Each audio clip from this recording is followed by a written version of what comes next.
Okay. All right, friends. Welcome back. Another episode of the Strong Life podcast with my friend, Fergus Connolly.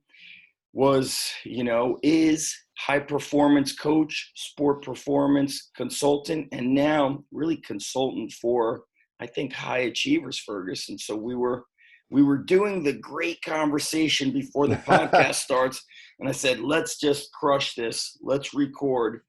And I'm going to do a separate intro before this, but you have quite the resume. You've written a lot of books. I just got your book, and let's give like a 90-second or 2-minute resume on Fergus Connolly, all the Oh places wow. you've worked, books. It's a lot, bro. Yeah, no, Impressive. I've been fortunate. Look, I just started as a kid who just loved sport, but I didn't plan on working in sport. Went to become a teacher. I thought I'd become like a high school teacher, so that in the afternoon I could coach kids. Yes. But I just stayed at university. I did a master's. It was woodwork teaching, woodwork and construction. That was my original degree. That's right. I Uh, remember. yeah, stayed on, did a master's in manufacturing, did a PhD in computers because I thought, well, this is okay. I can stay here and do this. And all the time, then I would just use my vacation time to go and visit coaches around the world. That Where were was you that when was you what grew up? I Scotland? was in. I was in Ireland, and then Ireland? like I would go to New Zealand, Canada, US, go visit coaches, and then on one of my trips, I was with a soccer team, and I got home, and they called me shortly afterwards and said, "Hey, look, um, we're changing our staff. We've got a vacancy here. Would you be interested?" And I went, "Just give me 2 days to get a career break, take a career break from teaching." And that's, I don't know, it's almost 20 years ago. So I started there as an assistant, and that wouldn't happen now. It just wouldn't happen. Why not? Um, Why? Because you um, know what's funny? You say that, Fergus, is my two coaching positions at Division I university, I never applied for. They called me. So yeah, maybe, yeah. You know what? it's Maybe rare. you're right. It's It's rare. rare. It's rare. So why It's would it rare. not happen now? I think one of the things that we've fallen into, um, and man, this is a rabbit hole for me, but I think that one of the biggest challenges we have here in the States and everywhere, well, there's two. One is just the health and agriculture system, just the quality of food and all of that. I think that's a major issue I think it's a national security issue, to be honest, but that's another area. But I think education, I think there's so much emphasis placed on a qualification and on rote learning. So, we send kids to school, to university, and you pass based on what you can recall largely. So you're not taught, three important things. You're not taught how critical thinking, how to take information and argue it and debate it and encourage people to think beyond just what they hear. You Yep. see that now in society and politics or whatever. I think the second one is we don't teach problem solvers. Like everybody at this moment in time with this COVID and everything else that's going on, they've got problems they got to solve. And I Yeah. think I think now coming through in schools, we don't give people problems and let them come up with crazy ideas and help them develop. So we don't teach problem solving. I think there's huge skill. That Third is one is then huge. third one then is failure. And so we don't encourage people to fail, not enjoy failure, but you're going to fail. Figure out, like, see it as an opportunity. And Yeah. I think those are three things that are So now what we have is we've got educational industries, which, you look at the universities now and they're losing so much money because they've just become industries, where you get into this little like rat race, so to speak, or so it could be, 3, 4, 7 years. And yeah, I think that's a big challenge for us today. And I think that we could do a little bit better with helping our kids, because life's about solving problems, it's about failing, it's about thinking critically, it's about improving. It's not about just learning something off by heart just to pass an exam. Well, I think about it because I have two kids. So my daughter's almost 14. My son just turned 12. And I was just thinking of, you're saying problem solving and figure things out. Well, when this COVID happened, their teaching was all through Zoom calls. Nothing was like, hey, Ethan, here's the problem. Your parents, just say, here's problem. Hypothetically, your parents have lost your job. What kind of business can you start right now to help support your family and get food on the table? Nothing. Yeah. It was none of that. And my son really doesn't get too excited for this stuff. And you're talking about woodworking. You know what he gets excited for? Helping me build bumper plate storage out of wood, building his own fishing pole storage out of wood and installing it on the garage wall, and starting a lemonade stand, Yes. Yeah. but if you buy this cup for $20, it's free lemonade all summer. If you want just lemonade now, it's, whatever, 50 cents, that was the stuff that I was like, oh, thank God he's doing that. So why would, And that's being creative, and that's it's the freedom. yeah, and those are the lessons that you learn from, and so I'm not saying that there are things that you are taught at school that you won't ever use, yeah, maybe there's something, but there are things that you have to be taught for certain. But man, critical thinking, problem solving, failing, getting something wrong, and then sitting down with your buddies and going, okay, why would that not work, or why did that fail? That's where you learn, because Yeah. then you're not going to make that mistake again. But those are the lessons, and it's interesting because I think that when you look back on previous generations that maybe had to do that more in their real life, I think they're a little bit more resilient. They can figure things out. So we've created an environment. And this is the other thing. I don't think, I refuse to say that kids have changed. No, kids haven't changed. The world has changed. The environment we've created for them has Yeah. changed. But kids No are the doubt. same. They want Yeah. to play. They want to. They want. You just watch them. They'll go and do things themselves if we give them the freedom. Let them play. Let them figure things out. And that's what you need to encourage. Yeah. Look, I know. I always tell my wife, I go, the way our parents treated us is way different than how we are with our own kids, with the freedom Yep. that we give our own kids. And I live in a real, quote unquote, safe place. Where I grew up was not so safe. There was a lot of bad stuff happening. So if I look back at you're talking about, you're an island and then you traveled to do basically like apprenticeships, right?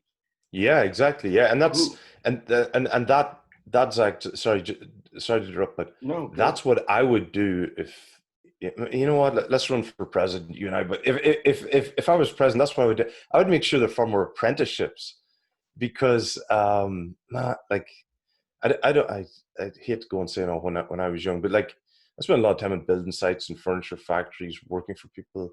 Man, you learn fast.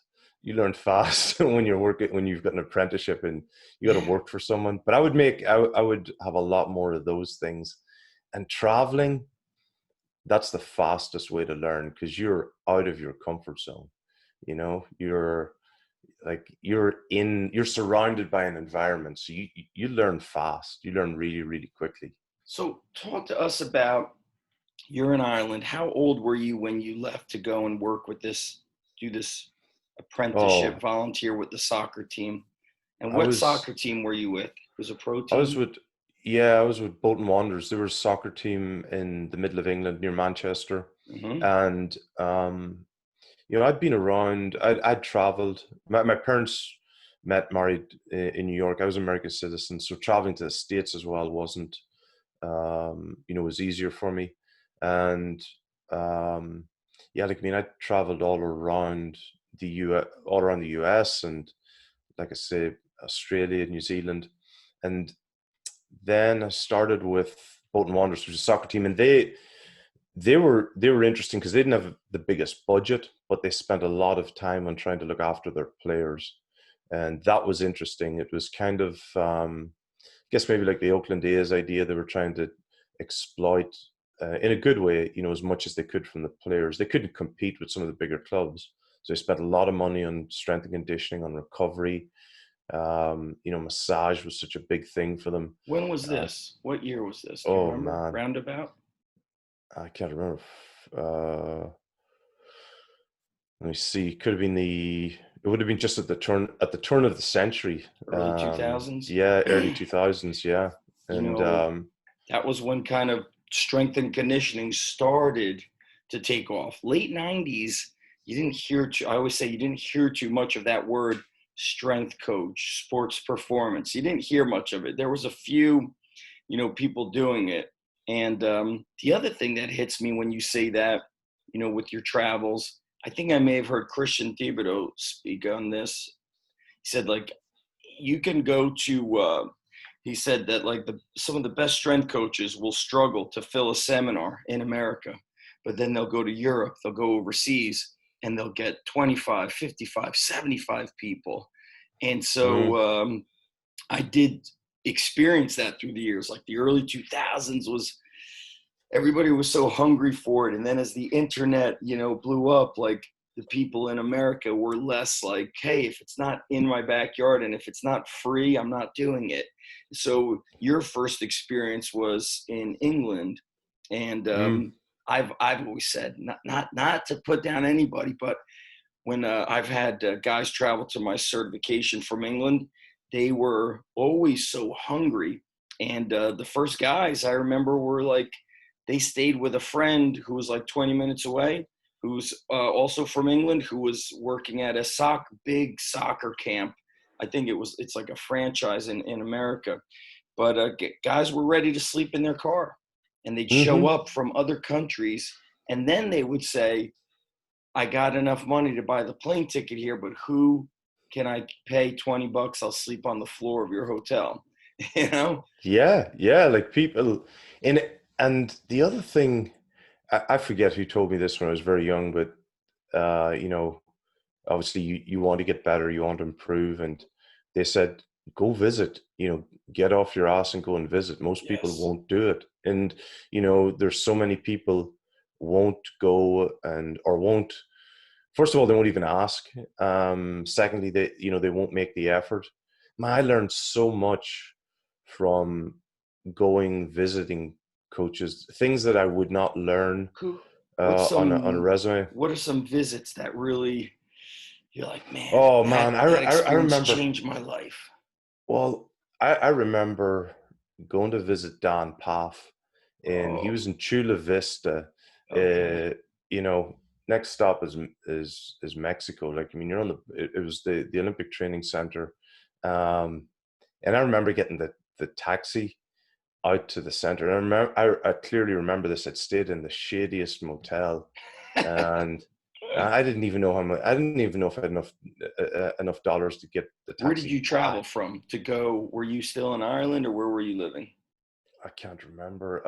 I think it was somewhere on the west. I don't remember, but I just remember. I remember hugging my laptop tight that night in the motel because But no, I mean, yeah. where were you? Where did you travel from to come to visit Dan?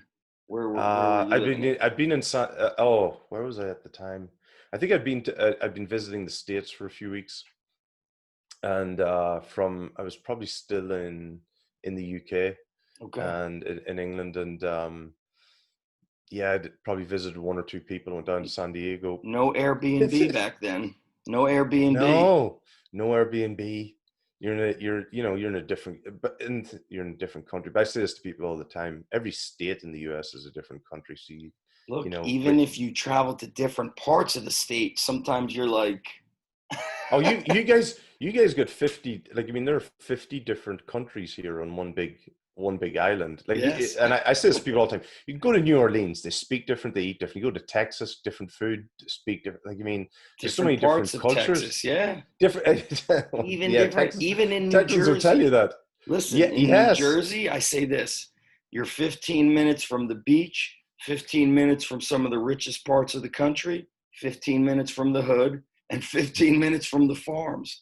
Like, yes, it's everywhere. yeah, We just played, my son just had some baseball tournaments 90 minutes away, but from us, once I'm like 45 minutes south of us, it's like country. It's just, Yeah. it changes things. So talk to me. You visit Yeah. Dan Paff. So I go to Dan, and this is the thing that people don't realize when they, when they get off their ass and they go and visit someone. Yeah, you go and you learn, the things that you think are important.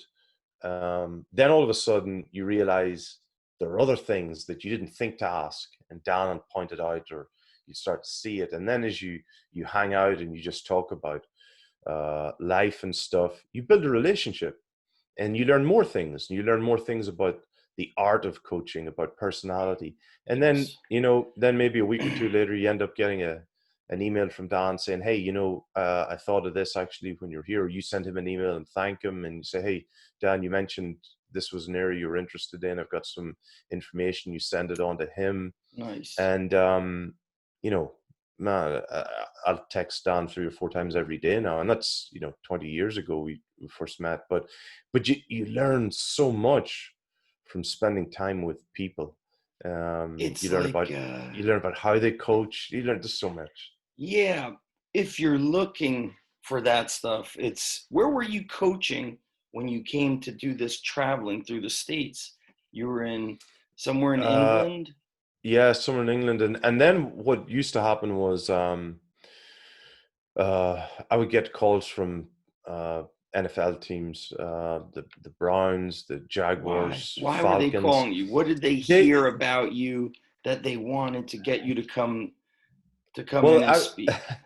I was just fascinated with performance. Like, I learned from Dan, from Charlie Francis, from Charles Pollock, and from everybody. But what I tried to do then was put it together, and you had a lot more technology coming out then. So I What year? guess We're what talking early we're talking, 2008, 2010. yeah, about 2010 or so. And I had been, I guess, able to combine a lot of the different things, from sports science, from medicine, from speed, from strength and conditioning.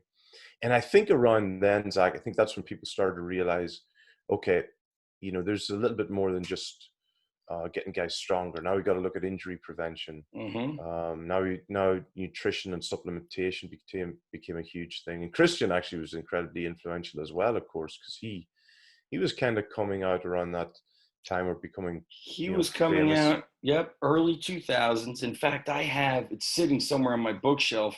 He used to have a newsletter that was free, and I would print them out early 2000s. I told him Now about it, and he forgot. was Christian that Thiebe was was like the that before black. T Nation?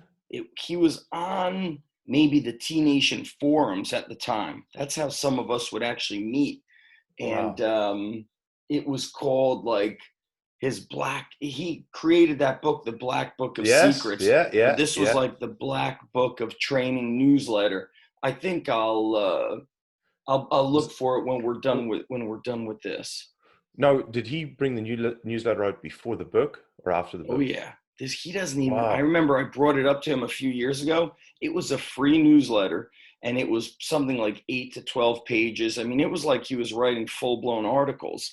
And just interesting hearing him speak now. I listened to his you mentioned Art of Coaching, and Hmm. I interviewed somebody recently, and they're like, did you take Christian's like personality prototyping? I was like, nah, man, like I've just coached so many thousands of athletes. You start realizing how the personalities can influence or negate the training effect. But anyway, Yes. let's get Yeah, and back I to this. and yeah, and Pollock, like, listen, we could We're sit here and jumping tell. around. We got the ADD, baby. we did, but it's funny because it's so funny because there's things like that. Like, even Poliquin would say things, and years later you go, you know what, Charles actually mentioned something about that, or and people like him were so smart. Like, The so many different. timing. It's the Yeah. timing. Like sometimes there is an experience you're going through, but you didn't experience enough in your life for whatever reason, and so the timing of that information didn't didn't sink in. It didn't hit home. So I want to try to Mm. give people painting the picture of, you know, where were you working in England when you took this like 3-week sabbatical to go and learn from other coaches when you were visiting Dan Paff? Where were you Yeah. coaching? So I was with the Welsh rugby team then. So, Yes. and I was consulting for, after that, then for a number of soccer teams. And then that's when I would come over to the States to NFL teams, some basketball teams. Mostly it was NFL at the time. How did And those organizations, what did they hear about you that they, for their reason to say, we need to call up Fergus? He lives, as you say, across the pond, right? We need to get this guy in, get him in on this 8-hour flight. He needs to talk to us. What were you doing? What did they find out about you? it was just word of mouth. I think people like Dan and others who, um, they would have coaches come to them, and I guess my name came up. It was always just word of mouth. And there were people I had visited, and somebody else would say, hey, listen, you should reach out to this guy. He's done some interesting stuff with whether it was monitoring and tracking or GPS or force platforms. Like, you mean, I That was smile now when you see some of the technologies coming through now that we were using 10 15 years ago. um, and that was again then. So you had, like you said, you had this explosion in strength and conditioning, then you had an explosion in sports science. yes. And I think, I didn't hear may- about you though in the early 2000s. You were not no, writing articles.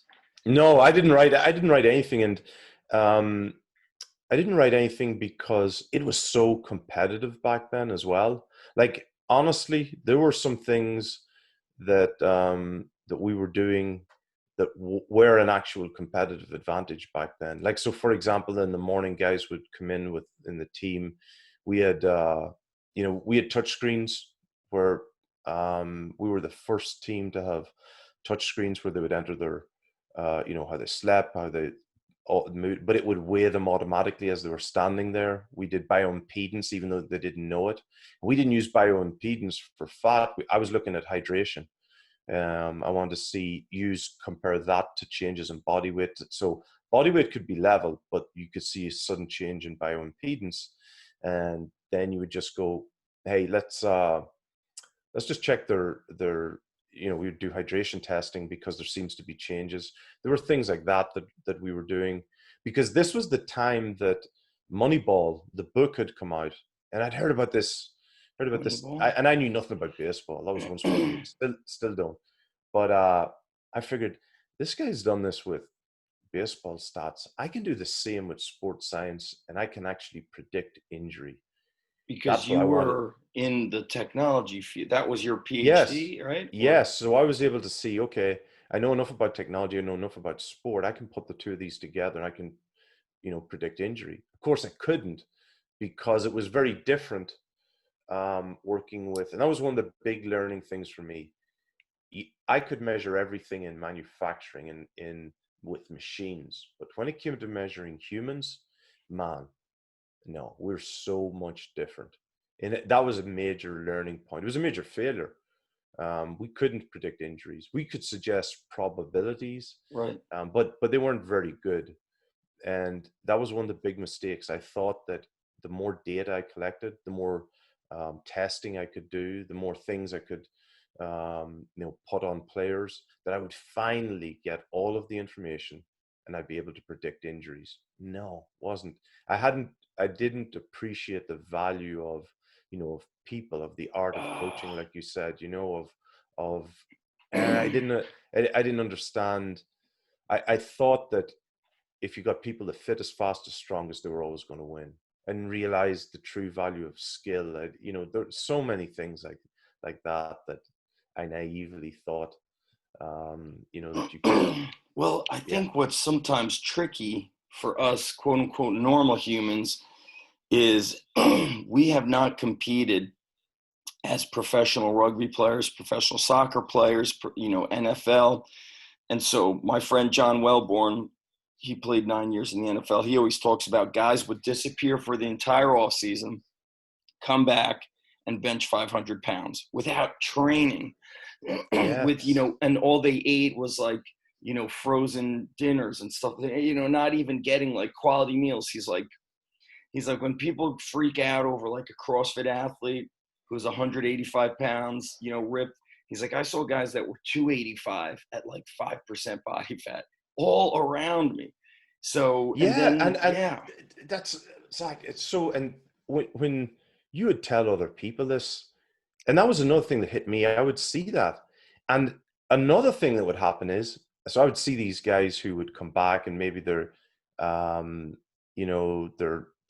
they've got a great sense of humor. They're laughing, they're joking, but they're not maybe training as hard as you thought, but they're still yes, performing. So then you go, I know how to fix him. I want to improve his diet. He's got to eat, yeah, broccoli, chicken, and then he would get worse.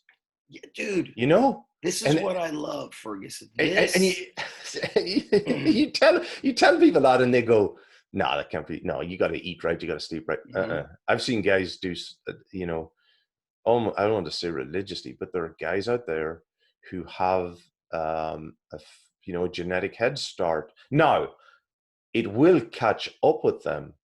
It definitely will. But for that period, at the highest level, but for like 85%, they're able to beat them because of correct. what you said. This what did you say? A genetic head start? Yeah, yeah. They did like it's now as well as that. When you go back, and this is one of the things I say to people all the time, when you look at many of the great athletes you have in team sport at the minute, and you ask them, oh, who coached you? Who heard you? This who coached me? I just played with my friends in the street. Like they learned playing on streets or in backyards. Now, on the other hand, we think we've got to be really, really structured and everything has to be so linear and got to count everything. Some of these guys turn up having learned the game and learned how to compete on their back street. And if you add in like they've got they've picked their parents well or they've got good genes, they're Yeah, dangerous. I know. Listen, Dangerous. when you said genetic head start, you know what came to my mind? I I was also thinking of like the mind, head, about Oh yeah, how, and yeah. then you mentioned technology. When I was at a university, we were using technology, and one of the kids we trained had just won a junior world title in freestyle wrestling. Okay, he's 22 years old, maybe 23. I think it was 23 and under. And he's like, I can't do this. I can't do this force plate test. And the director is Mm, like, this is yeah, what yeah. we do. I'm like, why can't you do it? He's like, I can't see those numbers. If I see those numbers, it's gonna fuck with my head and it's gonna fuck everything up. I was like, okay, Wow. let's turn around. Let's face the other way and do it. He's like, I cannot do it. And I was like, okay, you got to do it. I got this guy, my boss is saying we got to do it. And deep down, I was saying to myself, fuck, like who the hell cares? Like, because what I started learning, and I learned it, we often learn after the fact. And some of these kids that I struggled to work with, like better in the college sector, now they come back and train with me. You know why?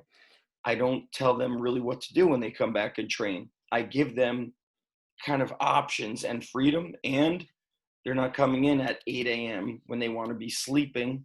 They should have been coming in at 12 noon or maybe doing Mm-hmm. 15 minutes after the workout. But the schedule said we train at 8 a.m., we train at 9 a.m. This is what you do. We test this. But then there's so much of the mental aspect that if you mess up I call it, you mess up their chi, Mm-hmm. then you can mess up everything on them. And so that must have been really hard for you because technology, that was like this big, it's even bigger now. They want, when I see like jobs posted at these major universities or even military, they ask you, or they interview you as such, or they put in the posting of experience with GPS, experience with force plate technology. Where what if the force plate says I need to do more unilateral work, but then I don't squat this athlete, and now this athlete loses confidence because he doesn't squat. Or you have a baseball player who wants to bench heavy. Oh, we don't bench heavy in baseball. Dave Tate said, he said it to me in my early years. He may have said it in like '05 or something. He's like, listen, if benching and curling gives this athlete more confidence, he's like, that is one of the most important transfers of training. He's like, before you're doing all Zatsiorsky's reading and, super training, he's like, did you build somebody's confidence? He's like, well, that's huge. He goes, what happens if an athlete doesn't have confidence? He's like, everything you're training has to build that mindset. So Fergus, like when teams Oh, were bringing, this is huge. that's gold. Like, I remember at the end of a 5-day seminar, Charles Pollock, and Charles had presented a whole lot of stuff, and somebody at the end, put their hand up and said, "Okay, Charles, after all these, which of all of these different programs is the best one? I just want to know the best one." And I thought Charles was going to give him a smart answer.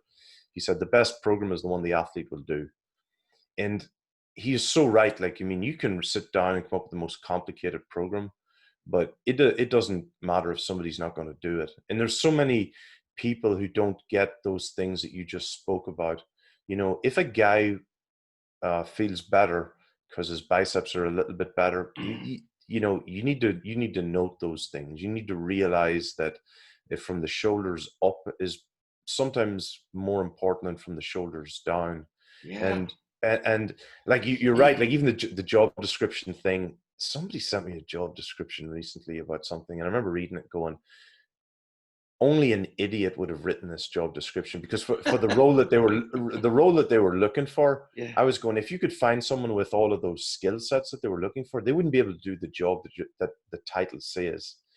And that's and also, like you spoke there about, like, really what you're talking about. If I had somebody who was motivated, was a good person, could do the basics, the technical stuff, if they could problem solve, I can teach them that stuff, or I can get someone to teach them.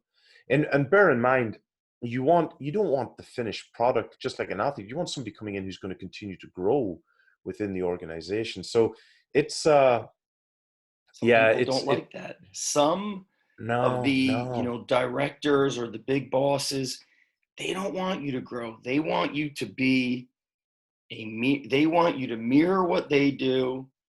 They tell you what to do. That's how you do it. They don't want you to think outside the box or think at all.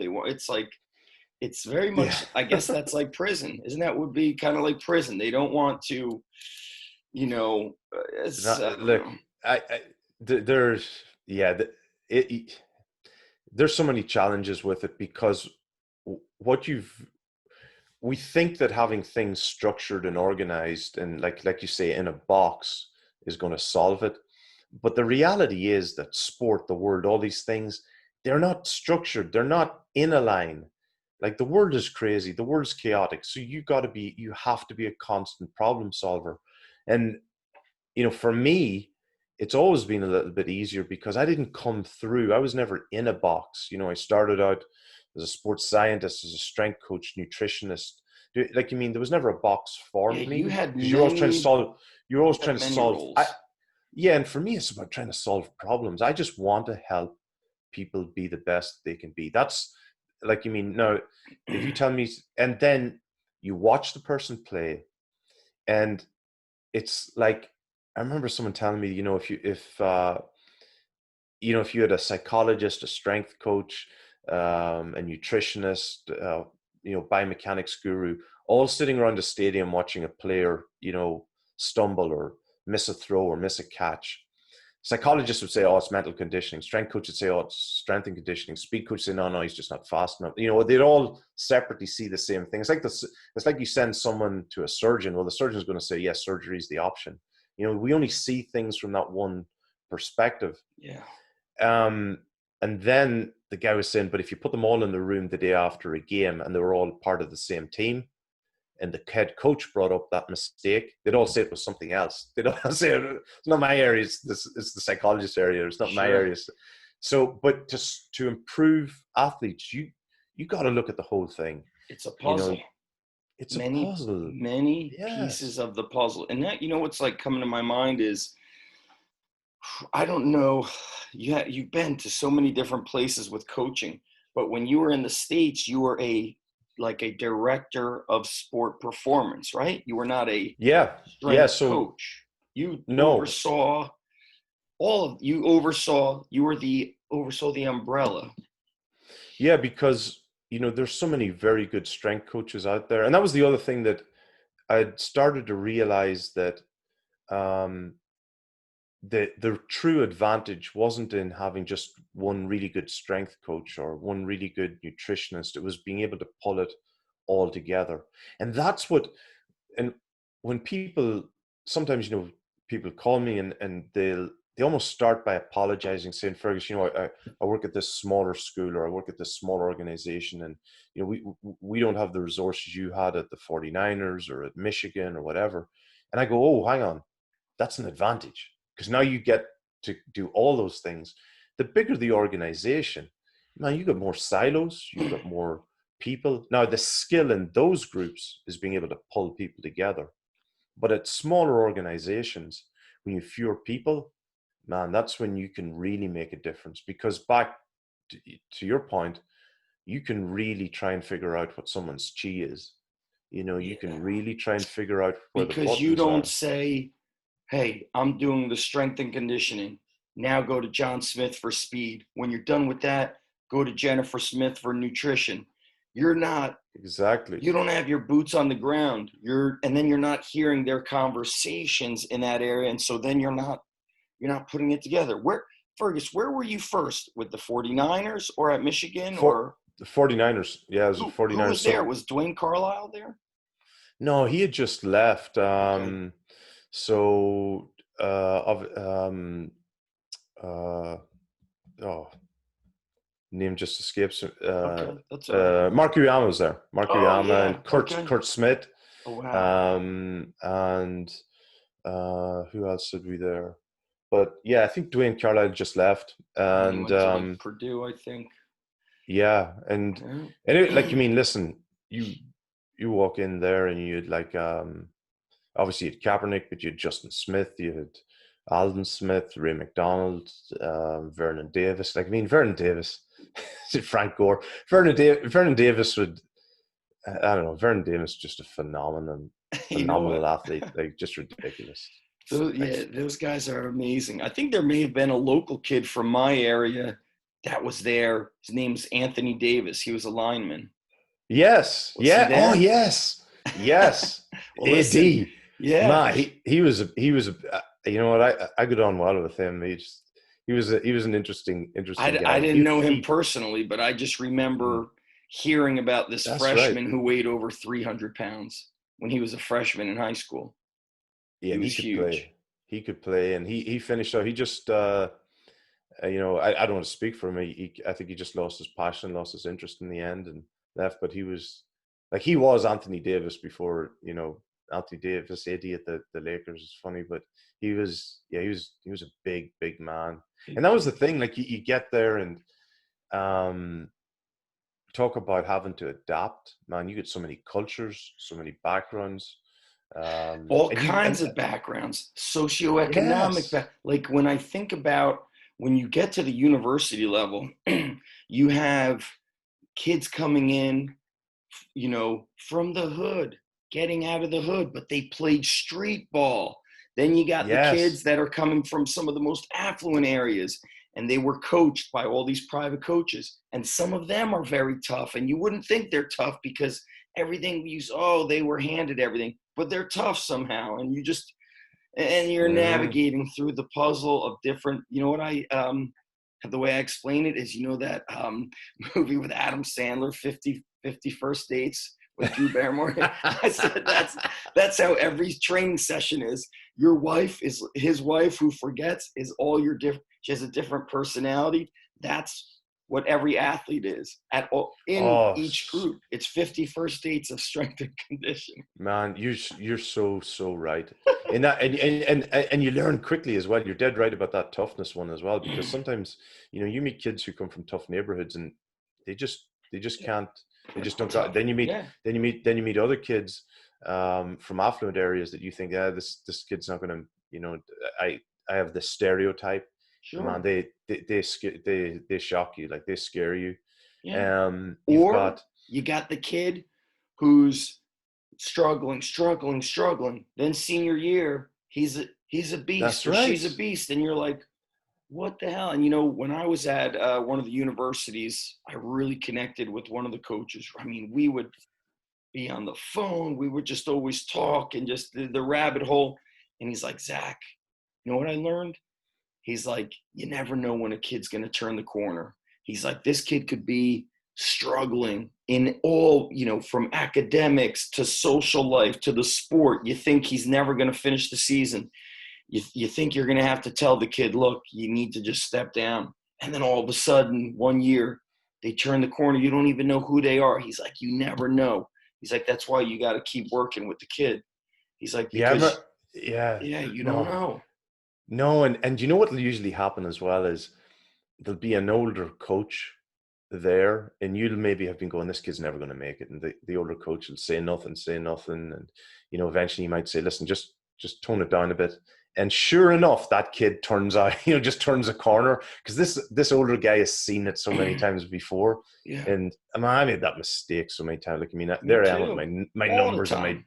my Yeah, numbers and my data, thinking this kid's not testing well. sure. Then all of a sudden you put him on the field, Yeah. and or this kid pulls out a performance someday under pressure that you did not know you had, because And you then just, that changes everything. yeah, and that's why um, people used to. I remember somebody, we brought a strength coach into some team years ago who had worked with Olympic athletes, and he used to say, we were working in rugby, and he used to say, well, he's a great athlete, and the head strength coach said, stop saying athlete, he's a player, because he's more than just a physical athlete who can run and do weight training stuff. But then over the years I started to realize more and more, they're not athletes, they're not players, they're people. This Mm. is a people business. And it's those things that you said about people understanding someone's chi, or understanding the kind of the buttons that you need to press to help someone reach points. We're dealing with people, and you gotta take a step back and deal with, or work with, or treat the person, so that they can become a better player, can become a better athlete. But you can't ignore the person. Dude, And this is so important. It's more important now than ever before. Fergus, we're talking about people. What about the I think he was playing for the Patriots. They made the Netflix documentary on him. Oh, Hernandez, Yeah. Aaron Hernandez. Okay. So who missed the boat there? The guy's murdered people, and then he's going and scoring touchdowns. How do we not know this guy is struggling? Because in the strength, and I'm not calling out anyone, but what happens is, like you said, we've all done it. He comes Yeah, in, oh, this is a football player. He just benched 315 for 10 reps. Boom. Coach, look how good we're doing. But we're not, what's going on outside of the weight room? What's going on outside of or off of that football field? When we don't know those things, that becomes detrimental. And I know, I've spoken to Johnny Parker, who was a strength coach in mm, the NFL. He worked with the teams in 80s, maybe 70s, 80s, 90s. The favorite thing he always tells me is, he says, good coaches coach weights, great coaches coach people. And yeah. so, okay, people know I work with a lot of wrestlers. He's winning a state title. He's an All-American. Oh, if I don't know what's going on outside of there in the social life, this and that, that's where things go bad. And I think some of the head sport coaches who've been around a bit, they kind of get immune to seeing, well, this kid's off the team because he keeps failing the drug test for whatever drug, or this kid was our number one recruit in the country, number 5 recruit in the country, but he's involved in crime, or he's involved in gangs. And it's like, next, who's next. They're just, you focus so much on winning. And look, I've been there. You focus on the weights, you focus on telling the kid how to win. And my past, we've had this kind of everything on lockdown. When I've done the whatever, like these consulting for the universities, I've been telling them that like my biggest mistake was only talking about winning. Mm-hmm. Everything I used to speak to the kids about was winning, getting points on the scoreboard, and that's just that's not good. For many, I've gone through many. I've had many, you know, bad things happen because of that, and it's like, oh, and you know what? Now I'm 44. I think differently, but when you're in your 20s, you're figuring out your own life as a coach, and now you have to be a father or mother or aunt and uncle for these kids, including when you're in the NFL, because they are kids. Those kids, those younger, early and mid 20s, are still kids, except now they're making millions of dollars.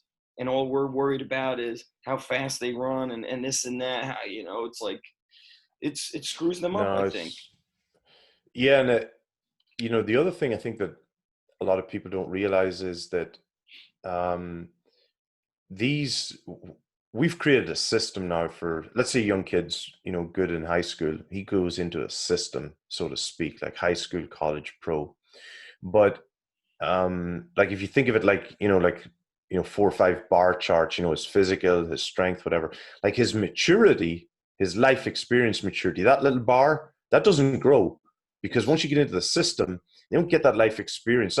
So when you say that they're still kids, you're 100% right. Many of these kids, haven't had a lot of life experience or challenges. In college, everything's done for them, and that's Yeah. that's not a positive. We had kids. I remember, at the Niners, we had guys who didn't even have bank accounts.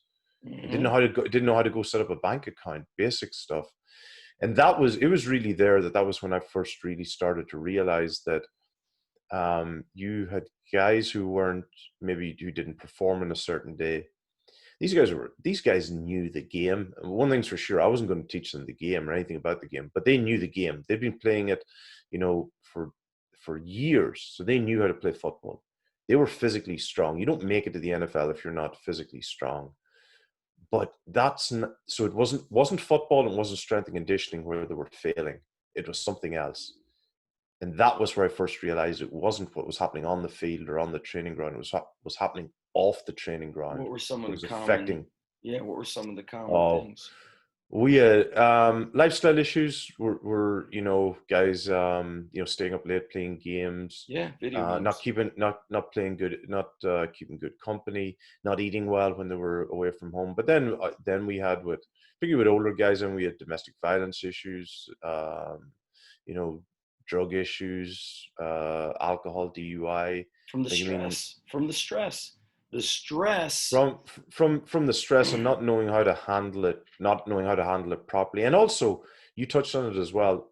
When you bring kids into a system that just focuses on winning, well, that's the only thing that becomes important. And also, and then people say, oh well, he's a 28-year-old, he should know better. Sorry, some of these people just don't know better, and you want them to be the most physically dangerous dude in the state, on Saturday or on Sunday, and then you expect him just to switch it off on between Monday and Friday. Not gonna happen. And there's not a whole lot of mandatory training time in the NFL anymore. It's so limited that like they've got so much free time that they can totally destroy themselves. It's like Yeah, there's because yeah. it's just there's a lot of rules. I still have some friends in the NFL, and I know a lot of the guys go and they do their own thing in the off season. They go to other places, and or some don't. And like you said, your social circle can change I'm thinking of all these things. When I talk to people, Fergus, a lot of stuff runs through my mind, and for some reason I was thinking of a book when I was going through my my master's degree in teaching. It's one professor, his name was Juan Miguel. He was awesome. He had us read a book called Freedom to Learn, and I was just thinking about, it was like an experiment of how this guy went in to these like inner city schools where they allowed kids and teachers to have more freedom. So, Hmm. okay, you guys destroyed these desks with graffiti. You're going to stay after, and now you're going to clean these desks. Or look at our courtyard. Who wants to stay and clean it and make it look nice? You're in high school. I'm going to give you a hug. I work at a high school. You can't touch a kid. You can't hug a kid. And let me tell you something. Some of these kids could use a hug. They could use somebody that's just put the arm around and say, hey, it's going to be all right. Like, they just need that. And so, like, when you take away these kind of freedoms to do human stuff, if a kid doesn't feel loved, then that's not going to lead to a lot of good things outside of training. And of No, course, these documentaries often show that. Like, you had that guy Maurice Claret. He was at Ohio State. He was part of that area, Youngstown, which has hmm that bad area. He never got out of that social circle. He didn't leave that circle. And I often share, like, the biggest thing that hit me was we had an all-state wrestler, an all-area football player. His dad took him to everywhere, took him to us, but he never got out of the bad parts of town. And that was the thing that ended his life. And it's always like, man, because we focused on training. We didn't focus on the human. We didn't focus on the person. It's just like, it sucks. Yeah, and people think that it takes up more time or something like that, and I say no, it's not. It's like a fuse board. You've got these one or two fuses. If you can flick them, get them turned on, all of the lights now will shine brighter. It's not that turning on one of these or spending more time on one of these is going to take light away from something else. Yeah. It's actually going to allow them freedom to be better at everything else. Yeah. They're force multipliers. But more importantly, it allows them play for a long time. They stay healthier. Yeah. And they stay healthier for longer. And then and this is one I could talk a long time about, but there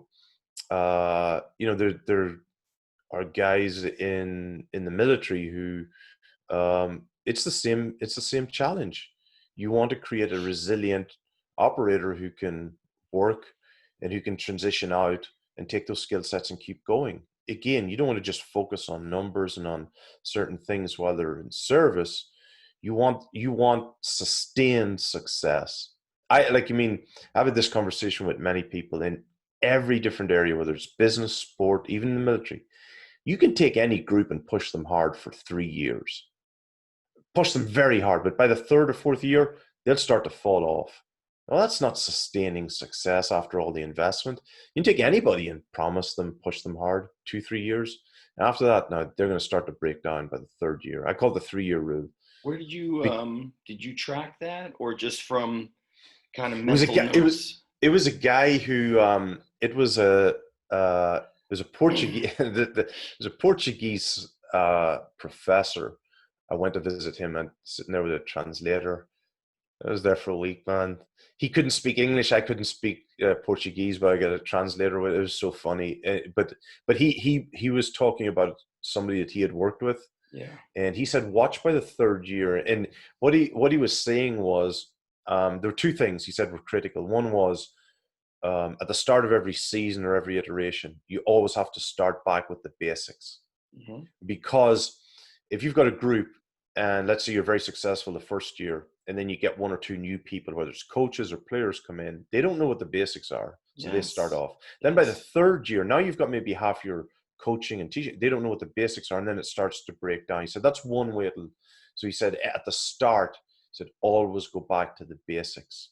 And I thought, and funny, when I was at the 49ers, I remember the old players who played under Bill Walsh, they told me, and the video is there, Bill Walsh, every single year at the start of every single season, the very first lecture, the very first talk was always the exact same talk. These are the fundamentals. This is what we do. This is what the organization does. This is how we play.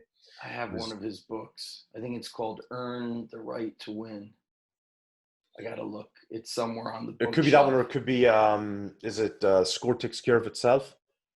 Oh, Tom. Yeah, yeah. That's it. The score takes care of itself. That's it, Yeah. dude. No, And here we are. Yeah. exactly. And so that was the first thing. But the second thing he said was even better. He said that if you've got a group of people, he said, you can go in front of them and promise them, do this, this, and this, and we'll win. You go and tell them that, and they'll follow you. They want to believe you. By the second year, half the group's going to go, well, he's not genuine. He's lying to me. But you know what? He said the same thing again now. I'll give him one more year. So they'll do it again. And maybe by the third year, you can lie again. And you can say, oh, listen, we're really going to win this time. And I care about you guys and blah, blah, blah. But he said by the end of the third year, nobody believes you. So you've not reinforced the basics, and you haven't been genuine. You haven't been honest. What is it?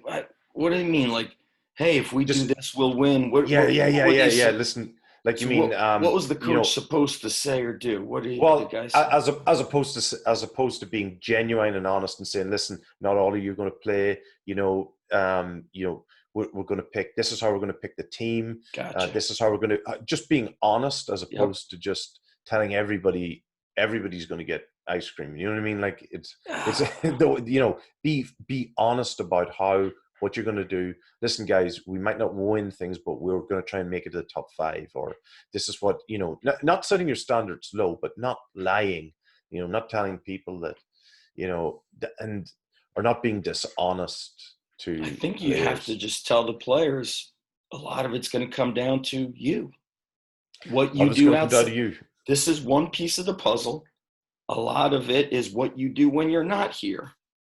Well, and that's it. And then what you'll see is coaches will say, listen, if any of you get in trouble, you're gone, you're off the team. Some kid gets in trouble before they even leave the meeting, do you know what I mean? Or by the end of the week, then you Sure. see him back again. So the coach, you got to be, kids, it doesn't matter. We're all kids. We want people that we can trust. We want, like, one of the most fundamental desires is, security. We want people around us we can feel secure in, that we can trust. You know what it sounds to me? I feel like when the incoming freshmen, the freshmen in college, they're, a deer in headlights. They're in a dorm while the other guys have an apartment or a house together. They have a roommate, maybe on the team, 50% not on the team. So they might be with somebody they don't even connect with. They're away from their parents. All of these athletes, all of these players, all of these humans, they're looking for the next, parent figure almost. Somebody that Mm-hmm. they can always, I guess, confide in, so to speak. Somebody that they want to make proud, but somebody that they know will take care of them, not just when it's good, but also when it's bad. It's interesting. Fergus, No, you have a meeting in 30 minutes. I've got a little bit more time. Okay, so I don't I want to push the no, conversation in any direction. I just want to let it flow. You tell me when yeah, we're let's kind of go. running out. No, we can keep going. Actually, the next meeting has been moved, so I can keep Okay, going. okay. So we're talking about these kind of like Well, there's yeah, so much but going on. Yeah. yeah, but like I mean, I was with actually write about him in the book. Gary Ridge is the CEO at WD-40, In which book? and Because you have multiple in books. The latest book. the latest one, Happiness Handbook. But Wow. so Why you write, Fergus? Why would you write a book about happiness? well, so And all your books I before have been training related, right? Am I right? All of them? yeah, well, it's kind of like what we're talking about. Was you end up working with it? And look, I've been fortunate. You spend a lot of time around, uh, you know, so-called successful people, whether it's NFL players, CEOs, even guys in the military and special operations community. And and this goes back to what we spoke about at the very beginning.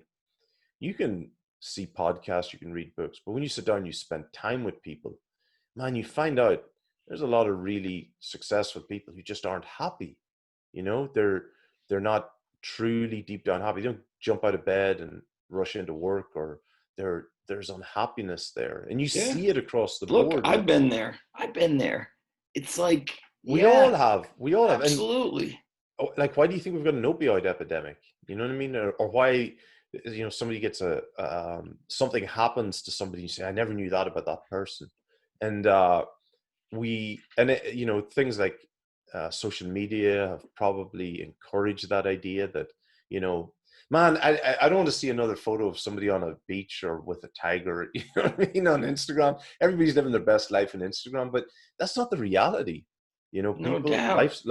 life's tough. Life's up and down. And Yes. what I wanted to do was I wanted to pare it back and try and put my finger on what's at the core of happiness for what I call high achievers, whatever term you want to use, but for these people who are so driven, like, and so many of them, you meet, some people who've been really successful in business at a young age. Man, they're on their third marriage and it's falling apart, or they've got, their kids are getting into trouble and they're frustrated, they don't know what to do. People are struggling with just self-confidence. Like, man, there's so many people that you meet who you've incredible accomplishments, but their self-esteem, they're struggling. They don't know how to handle They have things. like this excellence in one area, and then in other areas, not excellent, and I think Yeah, strength coaches slash, fitness coaches see, hey, why is this man or woman so successful with business? But why can't they just apply that to their physical fitness, to their emotional fitness? So that's how they kind yeah, of, yeah. yeah, and there's so many coaches. Like, you look at, particularly in our industry as well. I had coaches call me and go, Fergus, hey, I'm struggling with this, or and What people, what and, what are and some common struggles people, coaches well, I call you think about?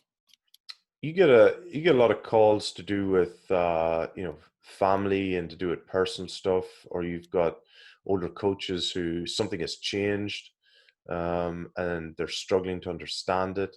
Um, there's a lot of people struggle with, with depression and things like that. They're struggling to handle or to understand things, and sometimes it's things that are going to happen all the time.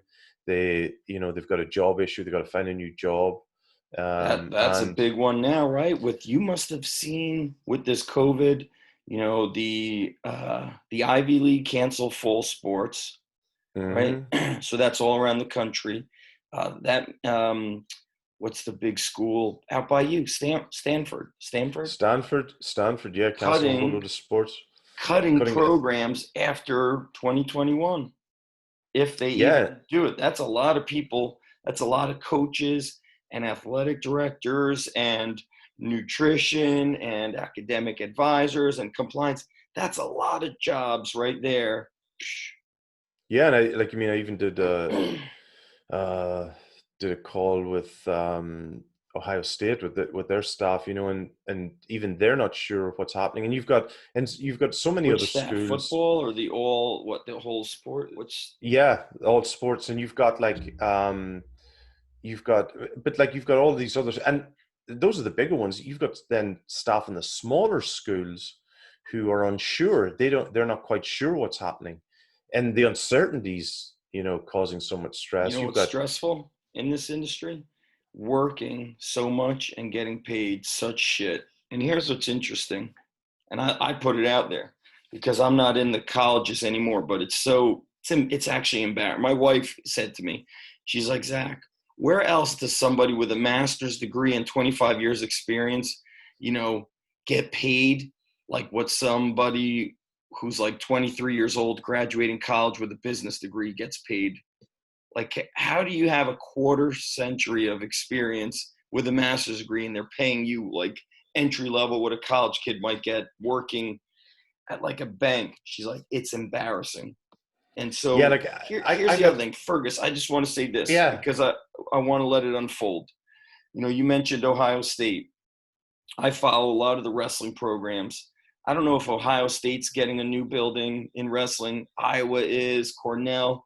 And I've always said, what is going on with these universities where they're building 10, 20, 30, $50 million facilities? They invest in things, but they don't invest in the people. The squat rack with bumper plates and the specialty bars is like $20,000, but the coach who's working 8, 10, 12 hours a day doesn't even get a raise. Like, to me, that's an ass backwards, I don't even know that's an ass backwards thing to me.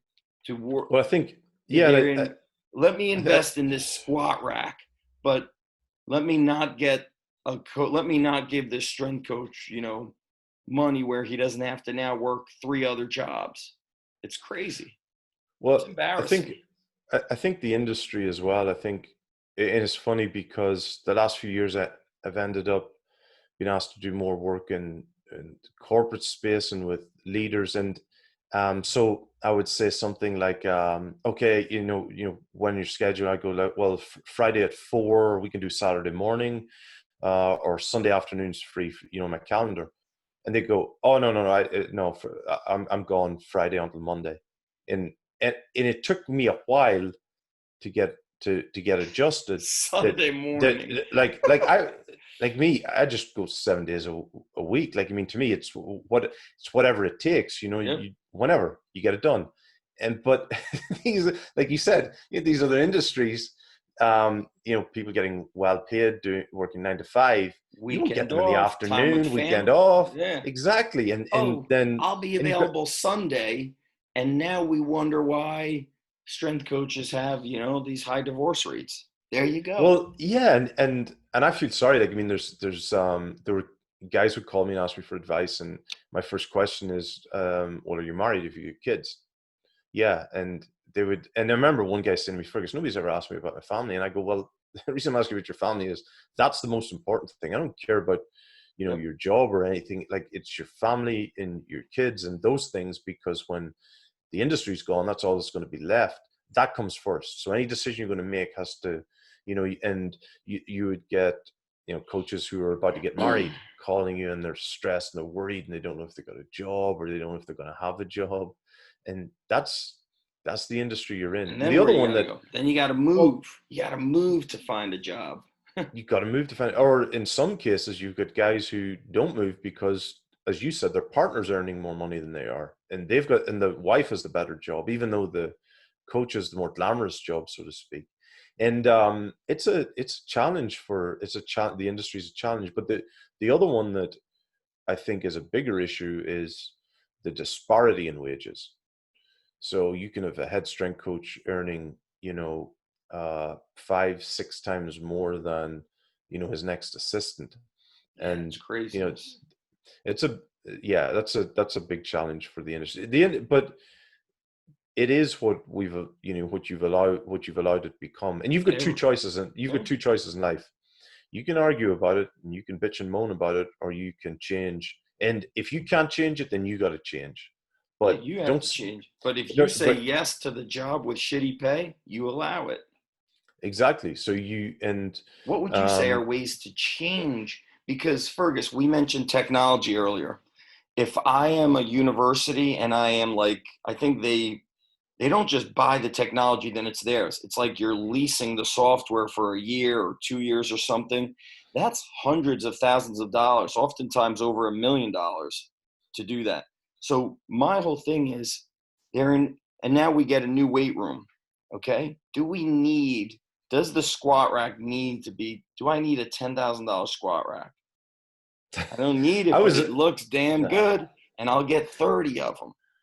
I Okay. was yeah I was at, one of the first teams I visited was, New Zealand. Went down to see the All Blacks, and some of the and this is hands down the best team in team sport, in any Yes. sport, Yes. best, most successful team. If you saw there, and I need to dig up the photographs of their Yes, weight I room. want Like, to I mean, see it. it was under a stadium, and this was the club team, Canterbury Crusaders, who were feeding them. And man, Ashley Jones is probably one of the best strength coaches ever. But like, I mean, they had the most basic facilities. There was rust on some of the equipment, and but then you come to college programs here, and to your point, they've invested in tech and stuff, and you could, it doesn't make a difference. It looks good, and whoever is sitting Great for in the office recruiting. Yeah. yeah, whoever's sitting in the office signing the check, oh, show me what it does, and they see numbers and they see graphs, but it doesn't make a difference to the scoreboard. Or Whereas the I human or the person. Does this exactly, squat rack make this kid better? So you were at Michigan. I don't yeah, know. Did they Michigan win was a one. national title when you were there in football? Oh no, Michigan haven't won one in since the 80s, I It's think. been a while. Yeah, it's Okay. been a while. Yeah. So I think, I don't know who has the biggest weight room, the most expensive one in college football, but I don't believe they're the team winning the national title. So Oh hell no. if I get this better equipment, it just doesn't suddenly make you better. And It so makes you worse. It makes you worse because in those weight rooms, what people don't realize is the bit more space, you lose atmosphere. You've got some guy over there you got to shout to. You they got this could huge. hide, dude. I'm telling you, Yes, I yes. saw this even when I opened my first facility was 1,500 square foot box. And I don't, I've shared the story, but sporadically. When I opened this facility in the town I live in about 8 years ago, 7.5 years ago, it was 2,200 square feet, but long. And I still remember a kid we do a trial, and we have like a table when you walk in, you put your water there, this and that. And I saw the kid like go to get a drink, and then he like ducked down and he went on his phone. And I remember in my mind, I was like, holy effing shit. And I remember like, is this like a hidden camera show? Because Mm-hmm. I was pretty, I have changed a lot as a coach, but I think I was pretty crazy in those early days where I would just flip out on people and kick people out. And I said to the kid, I was like, what the F are you doing? And then the place was long. And so the big dumbbell rack, if we were doing push-ups, a kid would do push-ups behind the dumbbell rack. And I was like, dude, you can't, don't do push-ups back there. I can't even see you. You need to come out Mm-hmm. here. But my first location, you had nowhere to hide. The equipment was on the perimeter, and it was like everything was right. I turned, bang, I could see you. And so these big places, you lose that like feel, because I'm not rubbing elbows with you. I'm not bumping shoulders into you, and I lose that intensity and that battle. Exactly. I want the Exactly. shitty weight room. I want to be in the basement, or I want to be under the bleachers. I don't want the comfort, but then it goes back to what you said about this guy saying like you could really work so hard, but after 2-3 years, it could. What happens after those 2-3 years? Well, then what? You It's like too you've much. It's too intense. no, you gotta if you're honest with if you're you have to be honest with the people that you coach, and that means you know you see it in some places where people will praise the kids and tell them they're doing a great job when some of them aren't, and some of them, and it's not in terms of what they're doing, it's just in terms of their effort, maybe their commitment, they're turning up late, but you don't want to, but you don't want to offend the kid, or you don't want to offend his parents, or And whatever it everybody's is. offended. Look, everybody's offended today. Yeah, everybody's looking for ways to be offended. Man, Hmm. like yeah, like yeah, growing up, Don't take it um, personal. I'm just no, telling you, look, and your you want effort. if you want to be the best, like the people who want to be the best will look for criticism. Like I Let mean, me coach you. Let me yeah, tell you what you need to do to turn this corner here. Like, if we're being yeah, honest, you don't want to squat heavy. And anytime I see you lose, somebody's overpowering you. We need to squat heavy once a week. We got to go for it. exactly. That's And it. you got to have those conversations. And like I remember, and still even to this day, like I mean, when I'm working with people, if I come up with a proposal or a structure, we're going to do this, I'll send it to people and I'll say, please break this for me, or I'll say, tell me why this won't work, because sometimes people think that you know. Particularly people working for you are afraid to criticize you because they think you'll be offended. I Hmm. want you to find mistakes in it. I want you Yeah. to break it. Like, I mean, I want you to red team it. I want you to pull this apart and tell me why it's not going to work. Make I me don't want to, better. Yeah, make me better. yeah, I don't want to find out when it goes live. I want you to do it in here, Oh, and I yeah. want to be ahead of the game. I want to Yes. see the things that the customer, that the other person's going to see. I want to see them first so we can think beyond that and pull it apart, put it up there. And that's one of the reasons that I write now, is because it's not perfect. I don't want anything to be perfect, and I don't want people to take something and just follow it. I want them to pull it apart. That's how I learn, because you can pull things together. You put them together in your mind, you put them out there, and you get feedback, and you go, okay, they're right, that's wrong. And there's so many people who come to me and you go, you know what, Fergus, I didn't like that. That was, or like I had an email yesterday from university, and I was explaining to them the difference between vulnerability and authenticity, and why, and empathy and sympathy.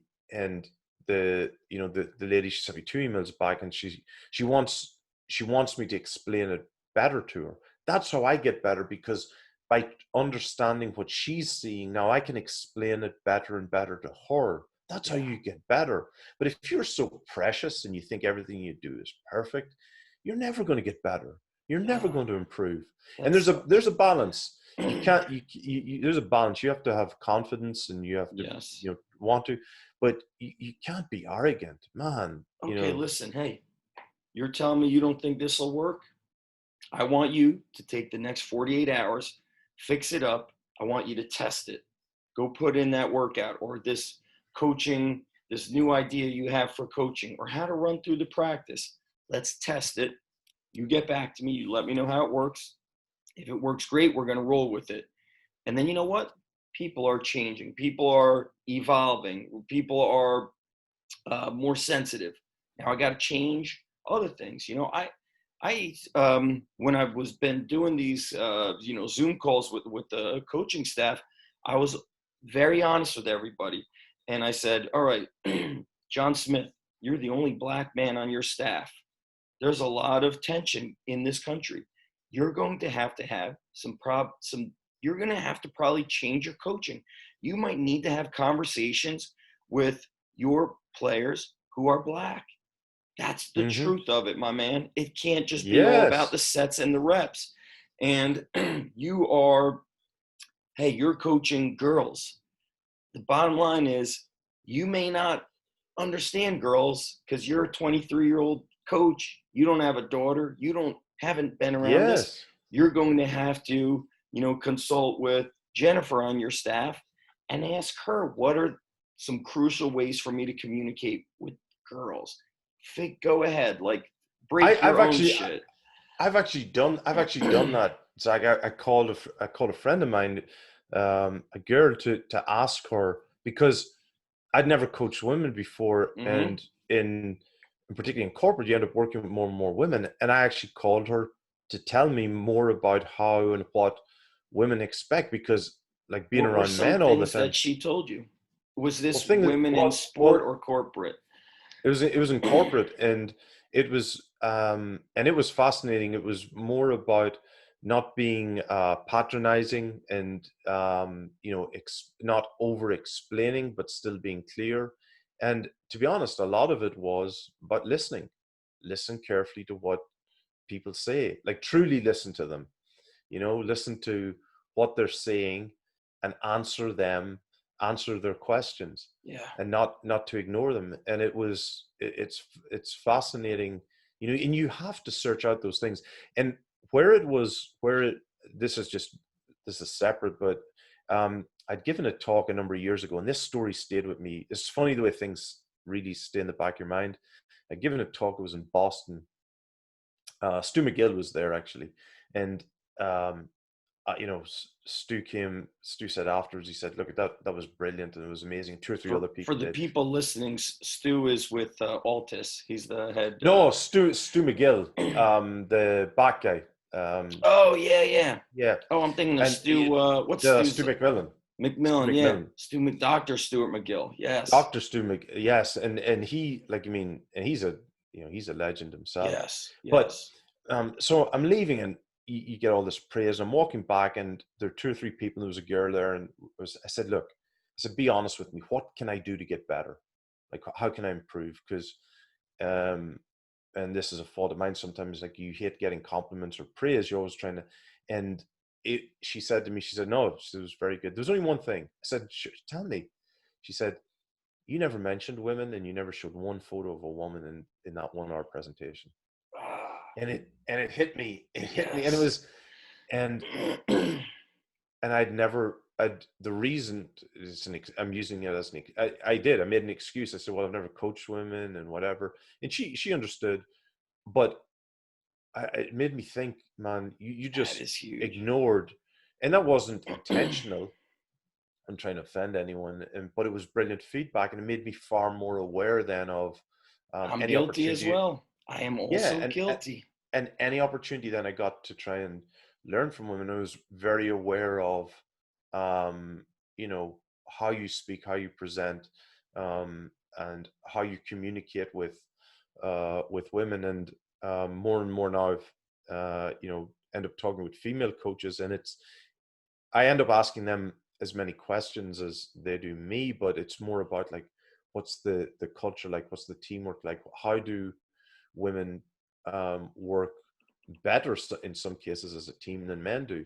And Hmm. there are things like that you have to be aware of, Yeah. and yeah, and there are things that you know man, we've got so much to learn in this, so Yeah. much to learn in this So much to business. learn. What was the book that you wrote before this Happiness Oh, Handbook? Was it the book with Cam on the f- football?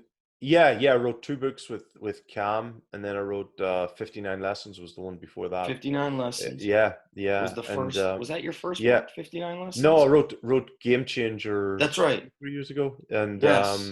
How are three you? three 3 years ago What's now. what's the process to writing so much, and also writing with another author, writing with another coach? Well, Cam's thing came about because Cam had read Game Changer, and he sent me a piece, and what he had done, which is what I hoped, I've known so him many other since he people had was a done it. teenager. He's such a great guy. He sends me Yeah. this big long article. He had taken Game Changer, and he had converted it into specifically for football. And he said, "Look, I love Game Changer. Would you read this?" He said, "I want to submit this. Would you read it and just give me some feedback?" And I said, "Sure. Let's hop on the phone." I said, "I'll read it and talk it through." And I, by the time we got on the phone, I said to him, "Say, Cam, look, this is really good, and there's so many things we could add to it. Look, if you're interested, we could just turn this into a small little manual." And because in isolation, it just wouldn't even do it justice. And he said, "Sure." He said, "I'd love that." So we would just hop on the phone 2 or 3 days a week, and we'd talk through the different things. And it was brilliant for me because Did you there were record it and have it transcribed, or each of no, you wrote? no. We'd write it. We'd have a Google Doc and write it, and it was really good because there were things that he had taken and interpreted it because of how I'd written it, in a different way. And I was going, no, no, no. It's kind of meant like this. And he was then, and it was great for me because I was explaining it to someone else. Right. And as you don't know something until you have to teach it, and that was That's when so you, valuable. yeah. And then the other thing too is then he would try a lot of the things I'd spoken about at the Francos, like small things, Yes. like we would play a lot of games, and he would come back and say, "Fergus, they loved it," and we would come up with games, and it was great to hear the feedback, hear what worked, what didn't, and You, that was a great experience, you know what writing it with him.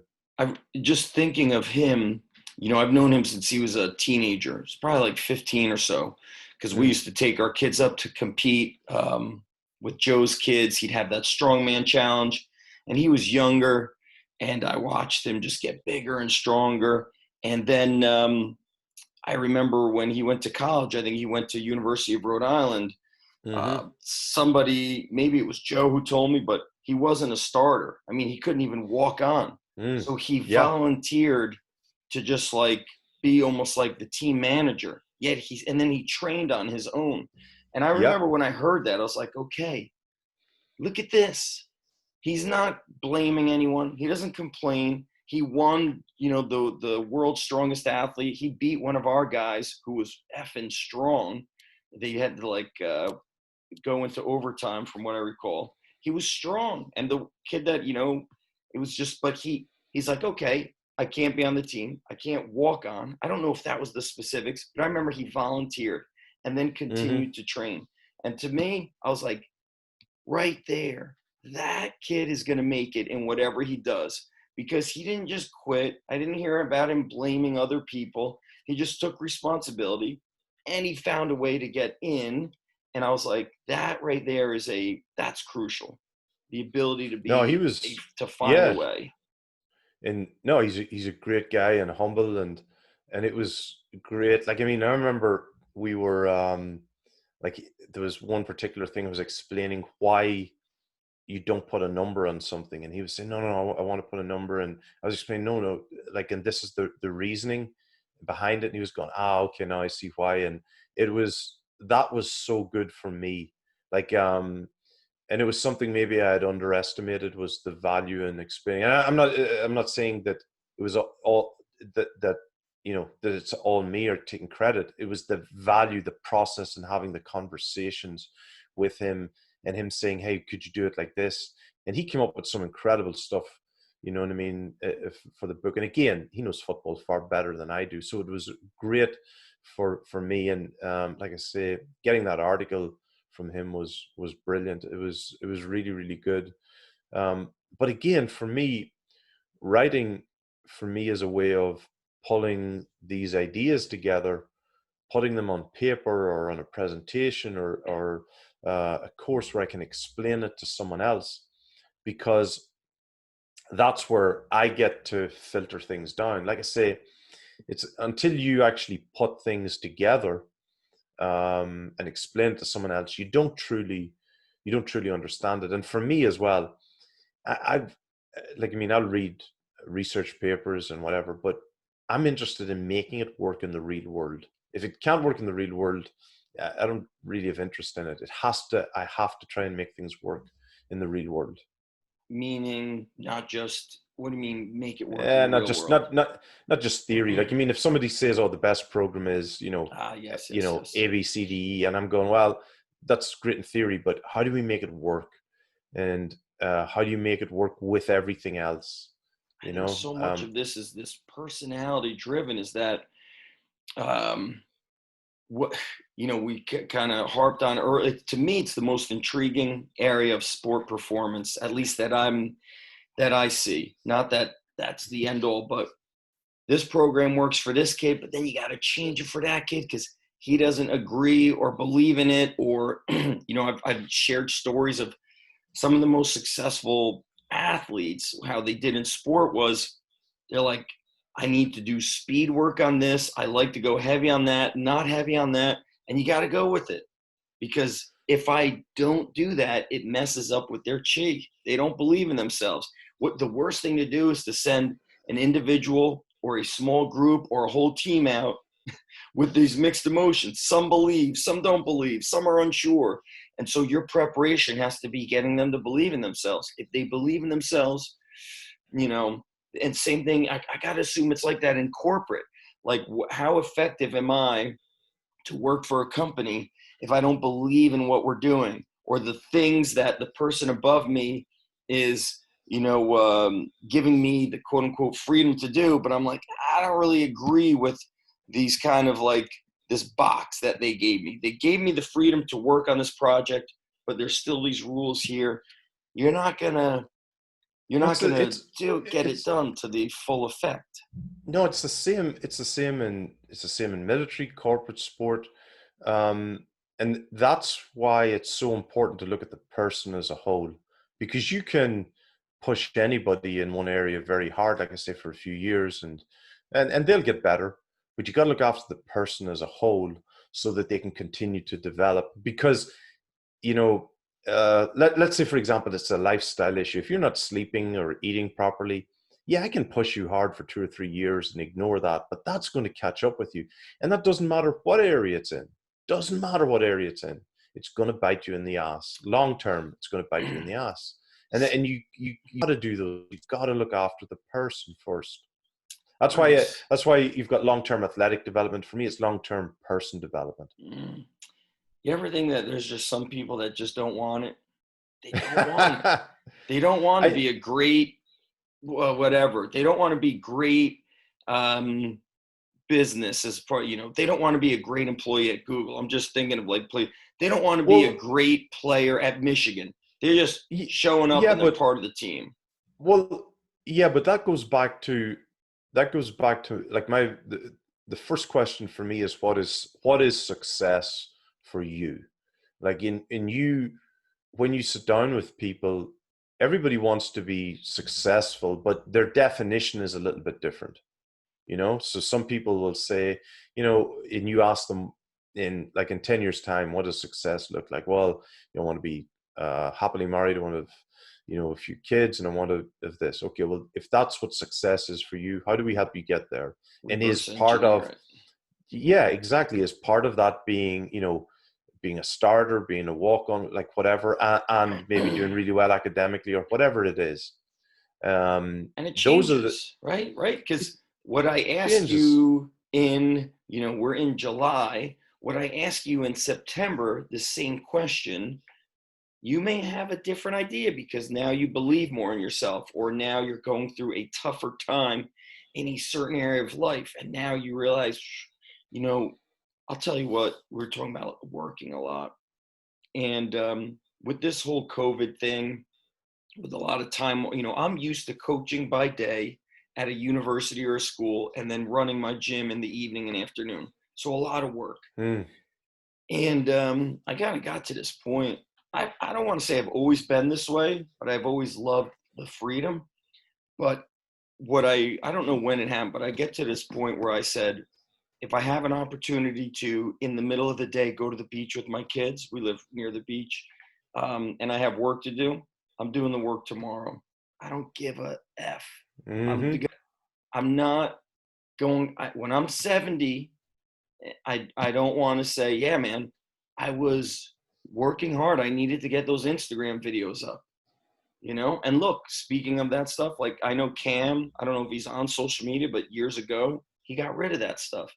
And Yeah. you know what I say? Good for him. If it doesn't, I feel like you got to, I don't want to say you move away from everything that doesn't make you happy, because sometimes you need to go through tough things. You got to, I heard this entrepreneur, Gene Landrum, said he studied all these successful people and said, those that had a breakthrough, it often happened after a breakdown. They went through some tough Mm-hmm. thing in their life, and then they had this breakthrough in their life. And so to me, I always paid attention to like my gut feeling, and I never felt good of being in my office all day and then work, or being, at a university and then running my gym. And then I don't see my kids till like that last hour. I know what that feels like. It sucks. And so when I have the time, like summertime or this COVID thing, if we want to take a bike ride, the work is going to get done another day. I just don't care. Not that I No, and don't care. there's The work is not, I'm not going to be a slave to the work.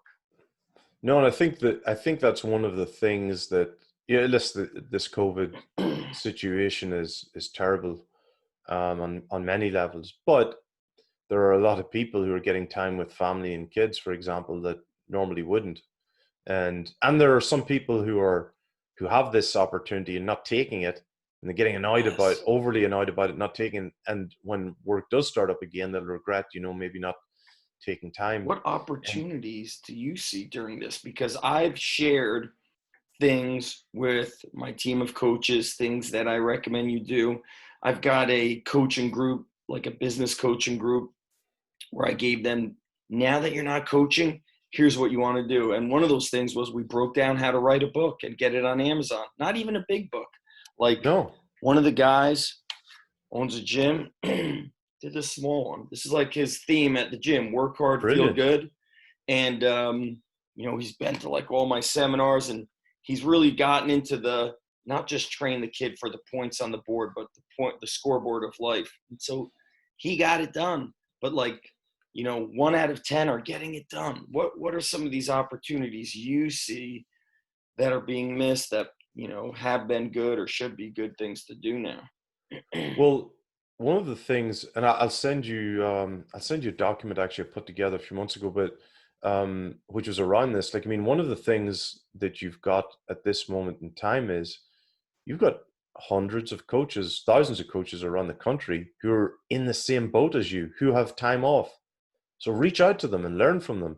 Like you will never get this opportunity again. I've had some reach out, some want to do here and there, some want to do a drop in because we're utilizing the gym, we're outside. But the way they reach out is sometimes not very genuine, and sometimes you're like, Yeah. oh man, if the person says it in the right way, I feel like I'm going to find a way to get them in here. So yeah, so Yeah. the Yeah. You see, universities have had me do a lot of these Zoom calls with staff. What mm-hmm. else is good? What about Yeah. for private sector people? Private Yeah. sector. You've got a great opportunity. Like, I mean, if you're in the private sector and you've got clients who now have to work out from home, you've got an opportunity to build a relationship with them and help them, continue to do what they would normally do with you there. Now you're going to say, okay, well, they're not coming into my facility, but they can't come into your facility. So you still have to help them. You can build a relationship. You can build sometimes even a closer relationship because you get to know the person, who they are now and what they're dealing with, help them figure out workarounds, in terms of their schedule now. If Jane's at home and she's got, 3 kids, well, okay, let's figure out how we can help you get that done, while In you've got the 30 kids. minutes instead of your normal, you got to come here for an hour. You get to Exactly. evolve as a coach. Exactly. You actually become a better coach because now it's not about the X's and O's it's about the numbers. Listen, You teach them, you've got that opportunity. And it gives you another opportunity, when things start to go open up fully again. Maybe some of those people will stay on as clients, but just not come in or come in more infrequently. That may down the line actually be a good thing because now you've got more room to get more clients coming in. right. And then you've learned to do an online. Some people would tell me, hey, listen, here's what you want to do during this break. Write a book, connect with your clients, call them, blah, blah, blah. All right, tell me what you did. Well, I read this book on training, and then I went through this certification on speed and agility. It's like, if we go back to what we said in the beginning, what you said is like, humans, people, they're still worrying. Like, if I look at my desk, yeah, I've got, the German track and field handbook, blah, blah, blah. But the majority of these books are, I don't want to turn in, but the majority of these books are kind of like life books, mindset books, Yeah, yeah. leadership books, communication books. The training, I'm not saying the training is not important. It is, but, No, you like got to connect even with the people. yeah, even last week was it last week, the week before, I was reading a book and I reached out to the author and you know she hopped on a call. We spoke for an hour and you learn so much more. Was Like, you she mean, in the sports no, performance no, field, no. or I because, like honestly, I don't read. I read very, very little in sport now. Like, I sure. mean, if something new comes out, I'll read it. But for me, it's more about learning about other things outside of sport now, just like you, because I think that's where the edge is to be found. It's not really in sport anymore. It's kind of plateaued a little bit. Every now and again somebody produce something good, or I'll hear about something and I'll read it, but for me I agree. it's really trying to learn about areas outside of sport that are going to make you a better sports coach, I think that you know. the best learning as a sport coach is on the ground floor and mentorship, apprenticeship with others. You could read the books, but the experience of others is the greatest, I think. So Yeah, what book yeah. are you reading any, like, what was the name of that book? Do you want to share the book? um Let me see if I can find it. I think the last book that I was working on, I don't have it here. It was actually on emotions and emotional flexibility, and because what I was trying to understand is, and what I've grown to understand is that, like, in team sport, is trying to explain it as simply as possible. But when players play on instinct, they're not even playing on memory; they're playing on emotion. So I do something instinctively because I felt good the last time that I was in this exact situation, because you don't have time to think. So Mhm. my question then is, how do I train that into someone? And a lot of it comes back to positive reinforcement. And some old school coaches will go, oh, well, you can't be, you're talking about being nice to everybody all the time. No, it's not about When that. you It's about said that, I praising. immediately thought, old. It's so funny, like because an older coach would be like, "Nah, man, we don't do that."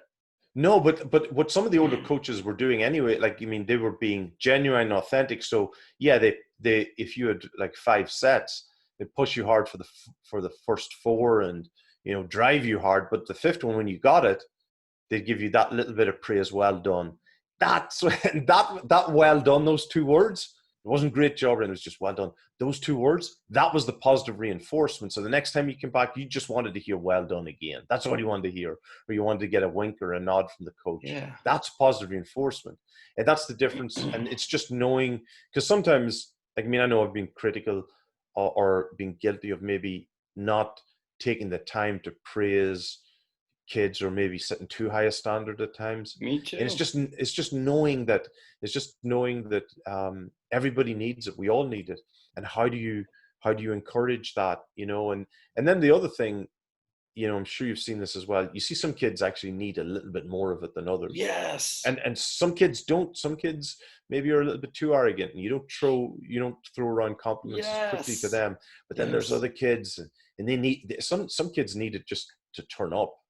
Oh, You need to, yes. and you praise them. And those are usually the kids who are not going to hear it at home. You might be the only person that's going to tell them something good about themselves, and they need to hear that. 51st dates of strength and conditioning. That's I wrote about this, but is it Neil Strauss wrote the book The Game, the dating book? Yes. But there's That's a so much. crazy book. There's so much. It's a crazy book, but there's so many small things in there about complimenting people, making them feel good, that are directly applicable to Smart, super you smart know guy. yeah, like, I mean, and this is psychology. It's not even it's common sense when it's explained to you. And it's about dealing with people. This is a people business, and that's one of the other challenges. That's why the apprenticeship model, I think, is so important in the industry, because if you spend, 5, 6, 7 years just in university, you're not meeting a lot of people. And you're not meeting a lot of people from different backgrounds. You're not meeting a lot of people who think differently to you. Those are the people you're going to have to communicate with. Those are the people you're going to have to connect with, Yeah. to be successful. That's what this business is about. It's a people business. Yeah. All right. So listen, we're crushing it here. What would you look, as you do a lot of podcasts, you do a lot of interviews, you do a lot of consulting. Is there something, I ask this question a lot, of a question you wish people would ask you more about, that Oh, you feel like, why are they overlooking this? To me, so I'm going away. I told you I'm going to be mm. crushing your book, happiness. Um, we mentioned depression. I've been open. I've spoken about how I fought through depression in my younger years. And when I went to a Tony Robbins seminar at age, I may have been 25. I think I was a third year teacher. I took my entire paycheck of 2 weeks and got a front row seat. And then Wow. did you ever go to Unleash the Power Within? No, no. So he's still doing it, right? He's been doing it for I don't know how Wow. many decades, but long story short, there's this, it's multiple days. It's crazy. You're there at like 7 or 8 a.m. until 1 a.m. And there's this time where you're sharing your like goals. I can't remember if Mm-hmm. it was financial goals, life goals. And I still remember this one guy that I partnered with. He's a former Army Ranger. And I don't even recall what business he was in. But I remember he had a house on like a few islands, and his goal was to have a house on 6 islands. And he had like a house on 3 islands. He says to Wow. me, Zach, I notice you don't have any financial goals here on this thing. I go, I know. I'm just really intrigued with being happy all the time. It's like, because I knew what it's like to, be Yeah. completely, depressed, whatever the opposite end of happiness is. So to me, it's very intriguing that you wrote this book on happiness handbook. So what's something that people you feel, you've been all around the world, you've worked from pro, the biggest, the most successful sport teams in the world you've been with. You're in corporate, you're in military, naval special warfare, you name it. What questions should people be asking more about? I think it starts with, what you spoke about there, which is what's success to you, not what it's to someone else. And that was, you know, your goals were about finding happiness. Somebody else's might be financial, and that's fine. And I think that's what people, I think, need to start with, and also in recognizing that your goals aren't someone else's, so you can't criticize someone else. But I think helping them find it. I hate getting asked questions about programming and strength and conditioning because that stuff's easy. You know what the answer is to that? It Tell me. depends. It It depends. depends. That's Yeah. all I say. Exactly. What do you think of this Yeah. program? It depends. Yeah. What are they trying to do? Are they trying to, like, is it a swimmer or is it a power Yeah. lifter? Well, look, And that program works good at 8 a.m. Then the other half of the team comes in at 9 a.m. That program's not good for 9 a.m. exactly. And I think that I wish that or I hope, and I think people are realizing it now. I think that the more breadth of experience you have, the better the coach you're going to be. Doesn't matter what it is, because you can always learn depth, you can always learn details, and that takes time. But being aware, being more aware, and how do you sustain success? Those are the challenges. Getting short success is easy. Just grind, grind it, but that's not going to sustain success long term. Anybody can, get up at How, 3 a.m. and, right. you know, How do you get success long term? What have you learned about that? Because you've been through the grind. yeah, like I think first of all, you got to figure out what makes you happy. Like for me, I just truly enjoy helping others. Like that's where I get the reward when somebody starts to achieve things. So I love helping other people. Right. And that's what makes me happy. Being able to sustain it then is about keeping that balance, because like you, I've got a huge capacity for work. I can get a lot of work done, but I actually have to force myself to take time off. Yeah. And I do now. Saturday and Sunday I try and switch off. Like I actually physically come in and close down my laptop on a Sunday. I try to do it on a Saturday as well. I'm getting better at it. Sure. So that I take that time off. Because you can, some people can do too much, but that's me. Somebody else might be different. Somebody else might need to structure their day differently. Other people need to manage stress differently. Like for me, reading a book is not stressful. For somebody else, they want to go hike, they want to do something else, but I'll enjoy reading a book. People ask me what my hobbies are. My hobby's my work. That's a challenge as well, because you got to take that time off. I've spoken about that. That's a little bit tricky because, especially I say, lifting weights and all this, whatever name we want to give strength and conditioning. Like I always say, it saved my life. It gave me a life. But sometimes I'm not so sure I would tell people, turn your hobby into your career, into your work. For some, it might be great. For others, you might not want to, because then the very thing you love is this, we can have a job, we can have a career, we could have, a job is different than a career, right? A job is something I have to do. I still get excited to coach. I still get excited when I'm leaving my house and I'm going to ride my bike to my gym or drive. I just get excited. I get excited being in a shitty weight room. Zach, that's a really, really good point. Like I've got a friend of mine, and he's in his 30s now, but it could be 15 years ago. He had an opportunity to go as into an academy as a strength coach, or to go and become a teacher. And I remember him. We had the conversation, and I told him exactly what you said there. No, go and be a teacher, because, and this was after hours of talking, because don't turn your hobby into your job.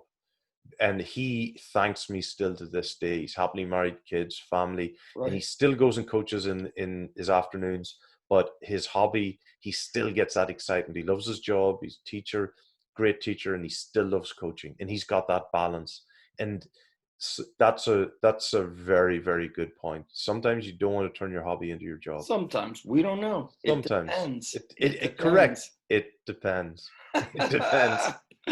Oh man, so Fergus, this was great. I mean, Thank you for having we me. could speak forever. I can't wait till we do this in person. Yeah, for sure. And let me know what let me know what you think of the book, because Yes, like I said, absolutely. yeah, there are a lot of things that I think you'd appreciate. Like, I mean, and a lot of them were, like I write about, there were questions I had. Like, I mean, what truly makes people happy? Like, I mean, how do you navigate through life? And you spoke about, it's interesting because there's another book that I mentioned, and I hadn't heard of this book. It's called The Five Regrets of the Dying, and it's written Oh, by a girl called Bonnie Ware, she was an Australian working like in a nursing home, and oh, I've heard of this. she was at a hospice, yeah, and she went around, she asked I think people, Joe DeSena spoke about the what they yes, regretted. what a Oh, what a wonderful question. And like, I mean, the book's about happiness, it's not a sad book, but like, when you're on your deathbed, what are the things that you don't want to be here's what I always regretful say, for? Fergus. This is what I always say, bro. When we're 70, are we going to throw a party and say, thank God I spent so much time on Instagram and Twitter? We will not throw a party No, for that. And so it's, you know, no. and And you know who, I, go ahead, go. I often say this, look, if I was hit by a car in a few hours, I have no regrets. Like, I mean, there's not a day that I've ever wasted a day. Of like, I mean, and I think that's really important. I think I see some people who spend so much time thinking and worrying about things. The word legacy, it bugs me because people talk about legacy. I want to leave a legacy. Go and start your legacy today. Start doing something today. Don't worry about waiting for something else to Yeah. happen. Get on with it. Let me, I'll share like a couple changes I've made through I can't, it's all kind of blurry, but my son had a baseball tournament. It went Friday, Saturday, Sunday, Monday. So Friday, I took him to the game, and my coaches are on the furloughed unemployment, so I'm still running the gym. So I got back on time for Friday. I only coached 2 hours on Friday. Saturday, my wife took him. Sunday, I don't coach. I went down with him Sunday. We love it. We call it a bro trip. I tell him like, yeah. Awesome. Monday morning, I normally run the gym, but my son had the tournament. I canceled Monday morning. I bumped it to Tuesday. I've told other coaches, you need to humanize your business. Don't create, Mm, if you're in the private sector, don't create it so rigidly where the people you serve are unforgiving to you because you wanted to do something with your family. So let's say you're a owner mm-hmm. operator. You're the only person running your private sector and you want to take a vacation for a week. Then shut it down. Shut it down. If people can't understand that you're a human, and then automate some stuff to give them online coaching for that week, humanize your business so you can do those things. To me, I just don't want to. I've worked too much before, and sometimes I Mm-hmm. still work too much, but I've gotten much, much better at just saying, screw this life, screw this family. And, traveling and things like that right now is a bit of a standstill for people. But, when my son gets a little bit older, I told him, I go, we're going to rent an RV. We're going to do a cross country road trip. What we're gonna Yeah. go and watch baseball games and eat hot dogs and go lift at shitty gyms and go hiking and fishing and whatever it is. But we gotta, do life. We gotta do life. And I think Yeah, because in it's going to change. it's gonna change and time and nothing is guaranteed. I mean, we're seeing a lot of crazy stuff happening in this world right now. We're seeing a lot of violence. Maybe there was already a lot of violence, but now that's only, the news can only report on this stuff. Mm. So they're kind of exacerbating it. Maybe there was the same, but it just reminds me like, Father Time is undefeated, right? Time waits for no man. And our days are just, are limited. Death is coming for all of us. Yeah, like, you mean, time's the one thing you can't buy. That's right. You can, and it's moving on. Those moments will go, and like you know, at this moment you've got time off, and I think as well. I think with COVID, I think there was a lot of people who were shocked initially because they had to spend time at home, and they had to Yes. spend time with the one person who they probably were most uncomfortable with, which was themselves. Ah, People were getting up in the morning, they were going into work, they're surrounded by people, they were coming home, being around family, going to bed, getting up and doing the same thing. Whereas then all of a sudden people were stuck at home either with themselves or with family who they hadn't been used to spending a lot of time with. And, yeah. I think there's a lot of people will have, got a lot of value time. It will have been good for them.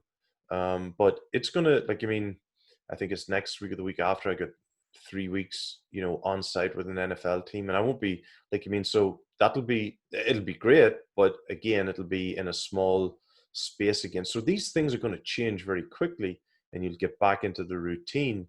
But you don't want to forget the good things and the great opportunities that you have now, and the opportunity to build relationships like with your son and to go and do those things, because life is short, and you're not going to be thinking of, you know you're on your last days, you're not going to be thinking about that 1 hour session that you opened up the gym for just one or two people who Yeah, probably weren't even grateful for you that's doing it right. anyway. Yeah. And this is, I mean, we could go on with that too. It's, be- I think like this takeaway, Fergus, seems to be we're saying, you know, it's not the athlete, it's not the player, it's the human, it's the person. And then Yes. humanize your business so that you're around people who understand that, life is more important than just burying yourself in this work. And look, you and I had conversations before the stress of being at the collegiate level, the pro Oh level. yeah.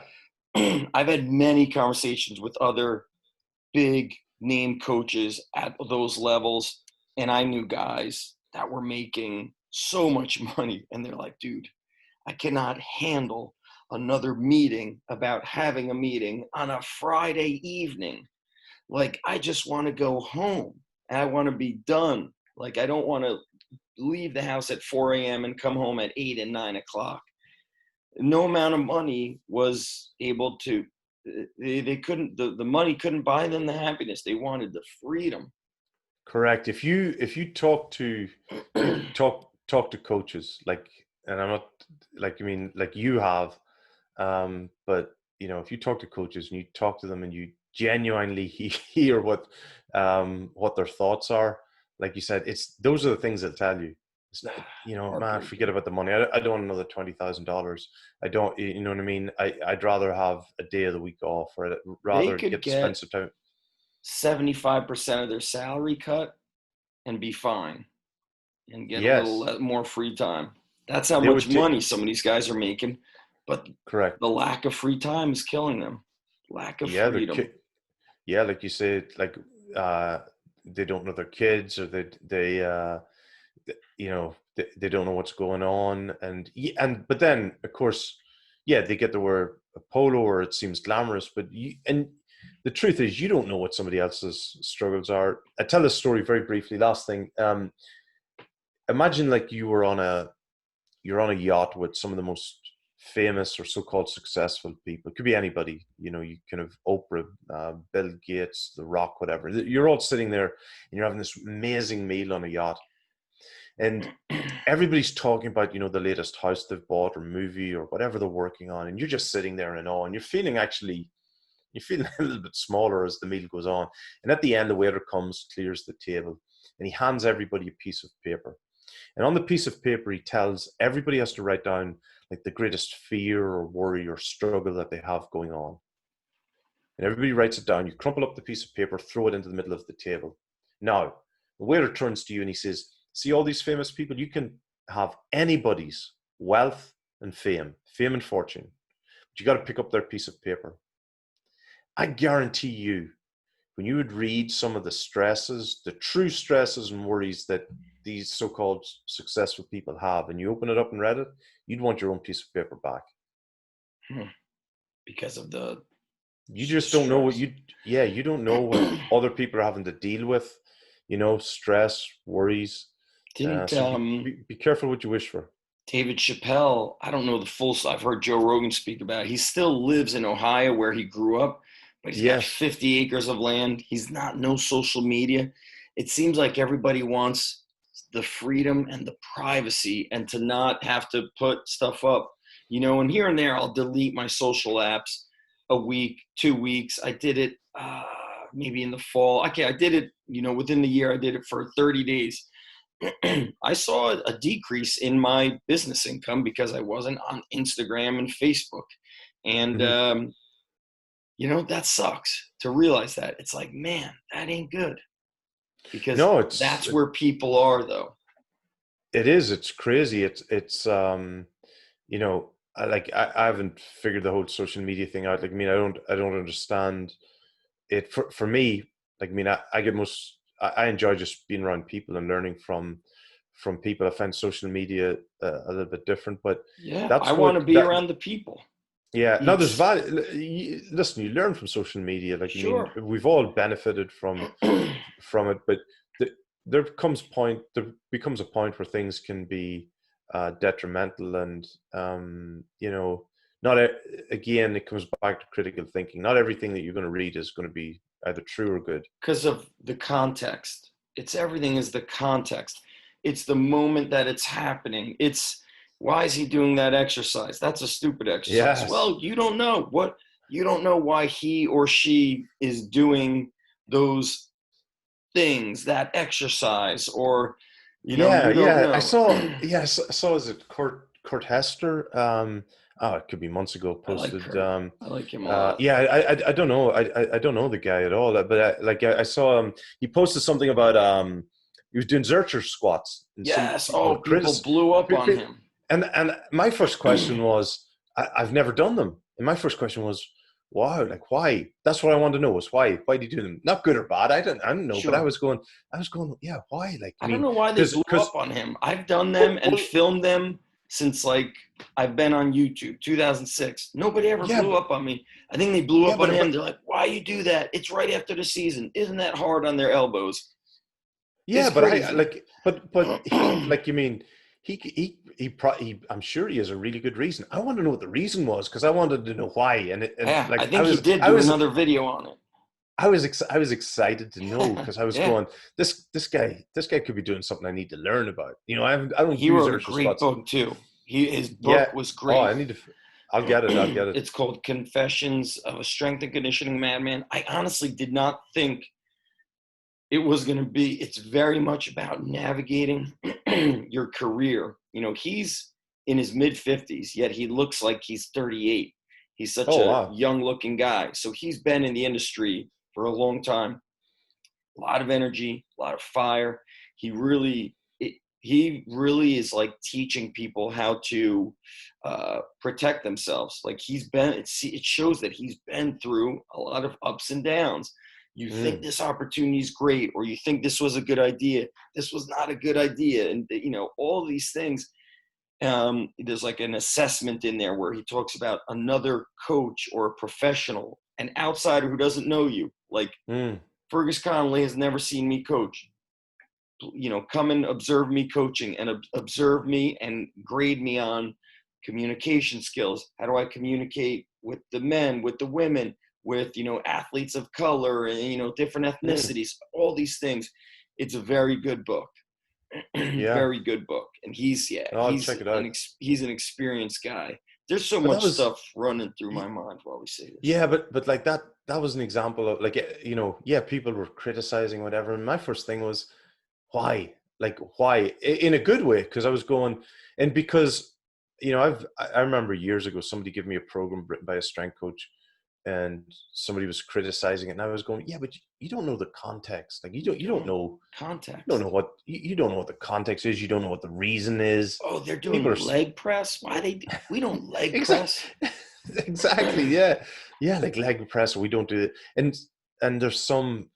man, there's some really smart people out there That's doing some right. stuff. There's a And if reason why they're doing the leg yes, press. I want to know the why. And Yeah. and sometimes, like, I mean, you're around a coach and they're doing something and you're going, this is crazy, and you're watching them, and then they explain the why, and man, you feel like a complete idiot.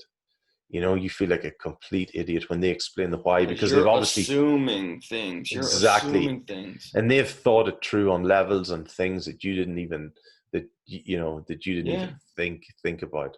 And that's how you become a better coach, because it true. humbles you. It humbles you. You got to be these experiences. So, man, I look forward to when we could do this in person, Fergus. Absolutely, yeah. No, I gotta get up your way, I Zach. got to I get need to out let you your go, way, man. bro. I got to get your way. All right. Absolutely, Listen, man. Thank you for having me. it was great. So, your books are on Amazon. Should people be going Absolutely. to your website also? Do you have a newsletter? Yeah, Where sure. would No, you? just fergusconnolly.com. Yep. Fergus. Also on Twitter, on Insta. Yeah, Follow. We connect, and we connected through social. we did. That's the benefit of social. That's one of the benefits of social. No doubt, my brother. No doubt. Hang tight. I'm going to shut it down. Everybody who's listening, I'm going to post this as a video up at zachevanesh.com.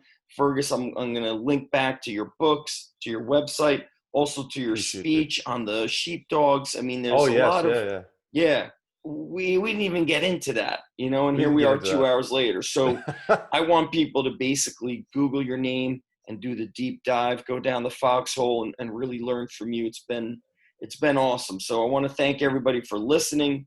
And the best way they could thank us is just share it with a friend, share it with somebody who could, listen to this conversation and learn. And stand by. I'm going to stop the recording, and we're going to hang tight here. Hold on one second. Stop.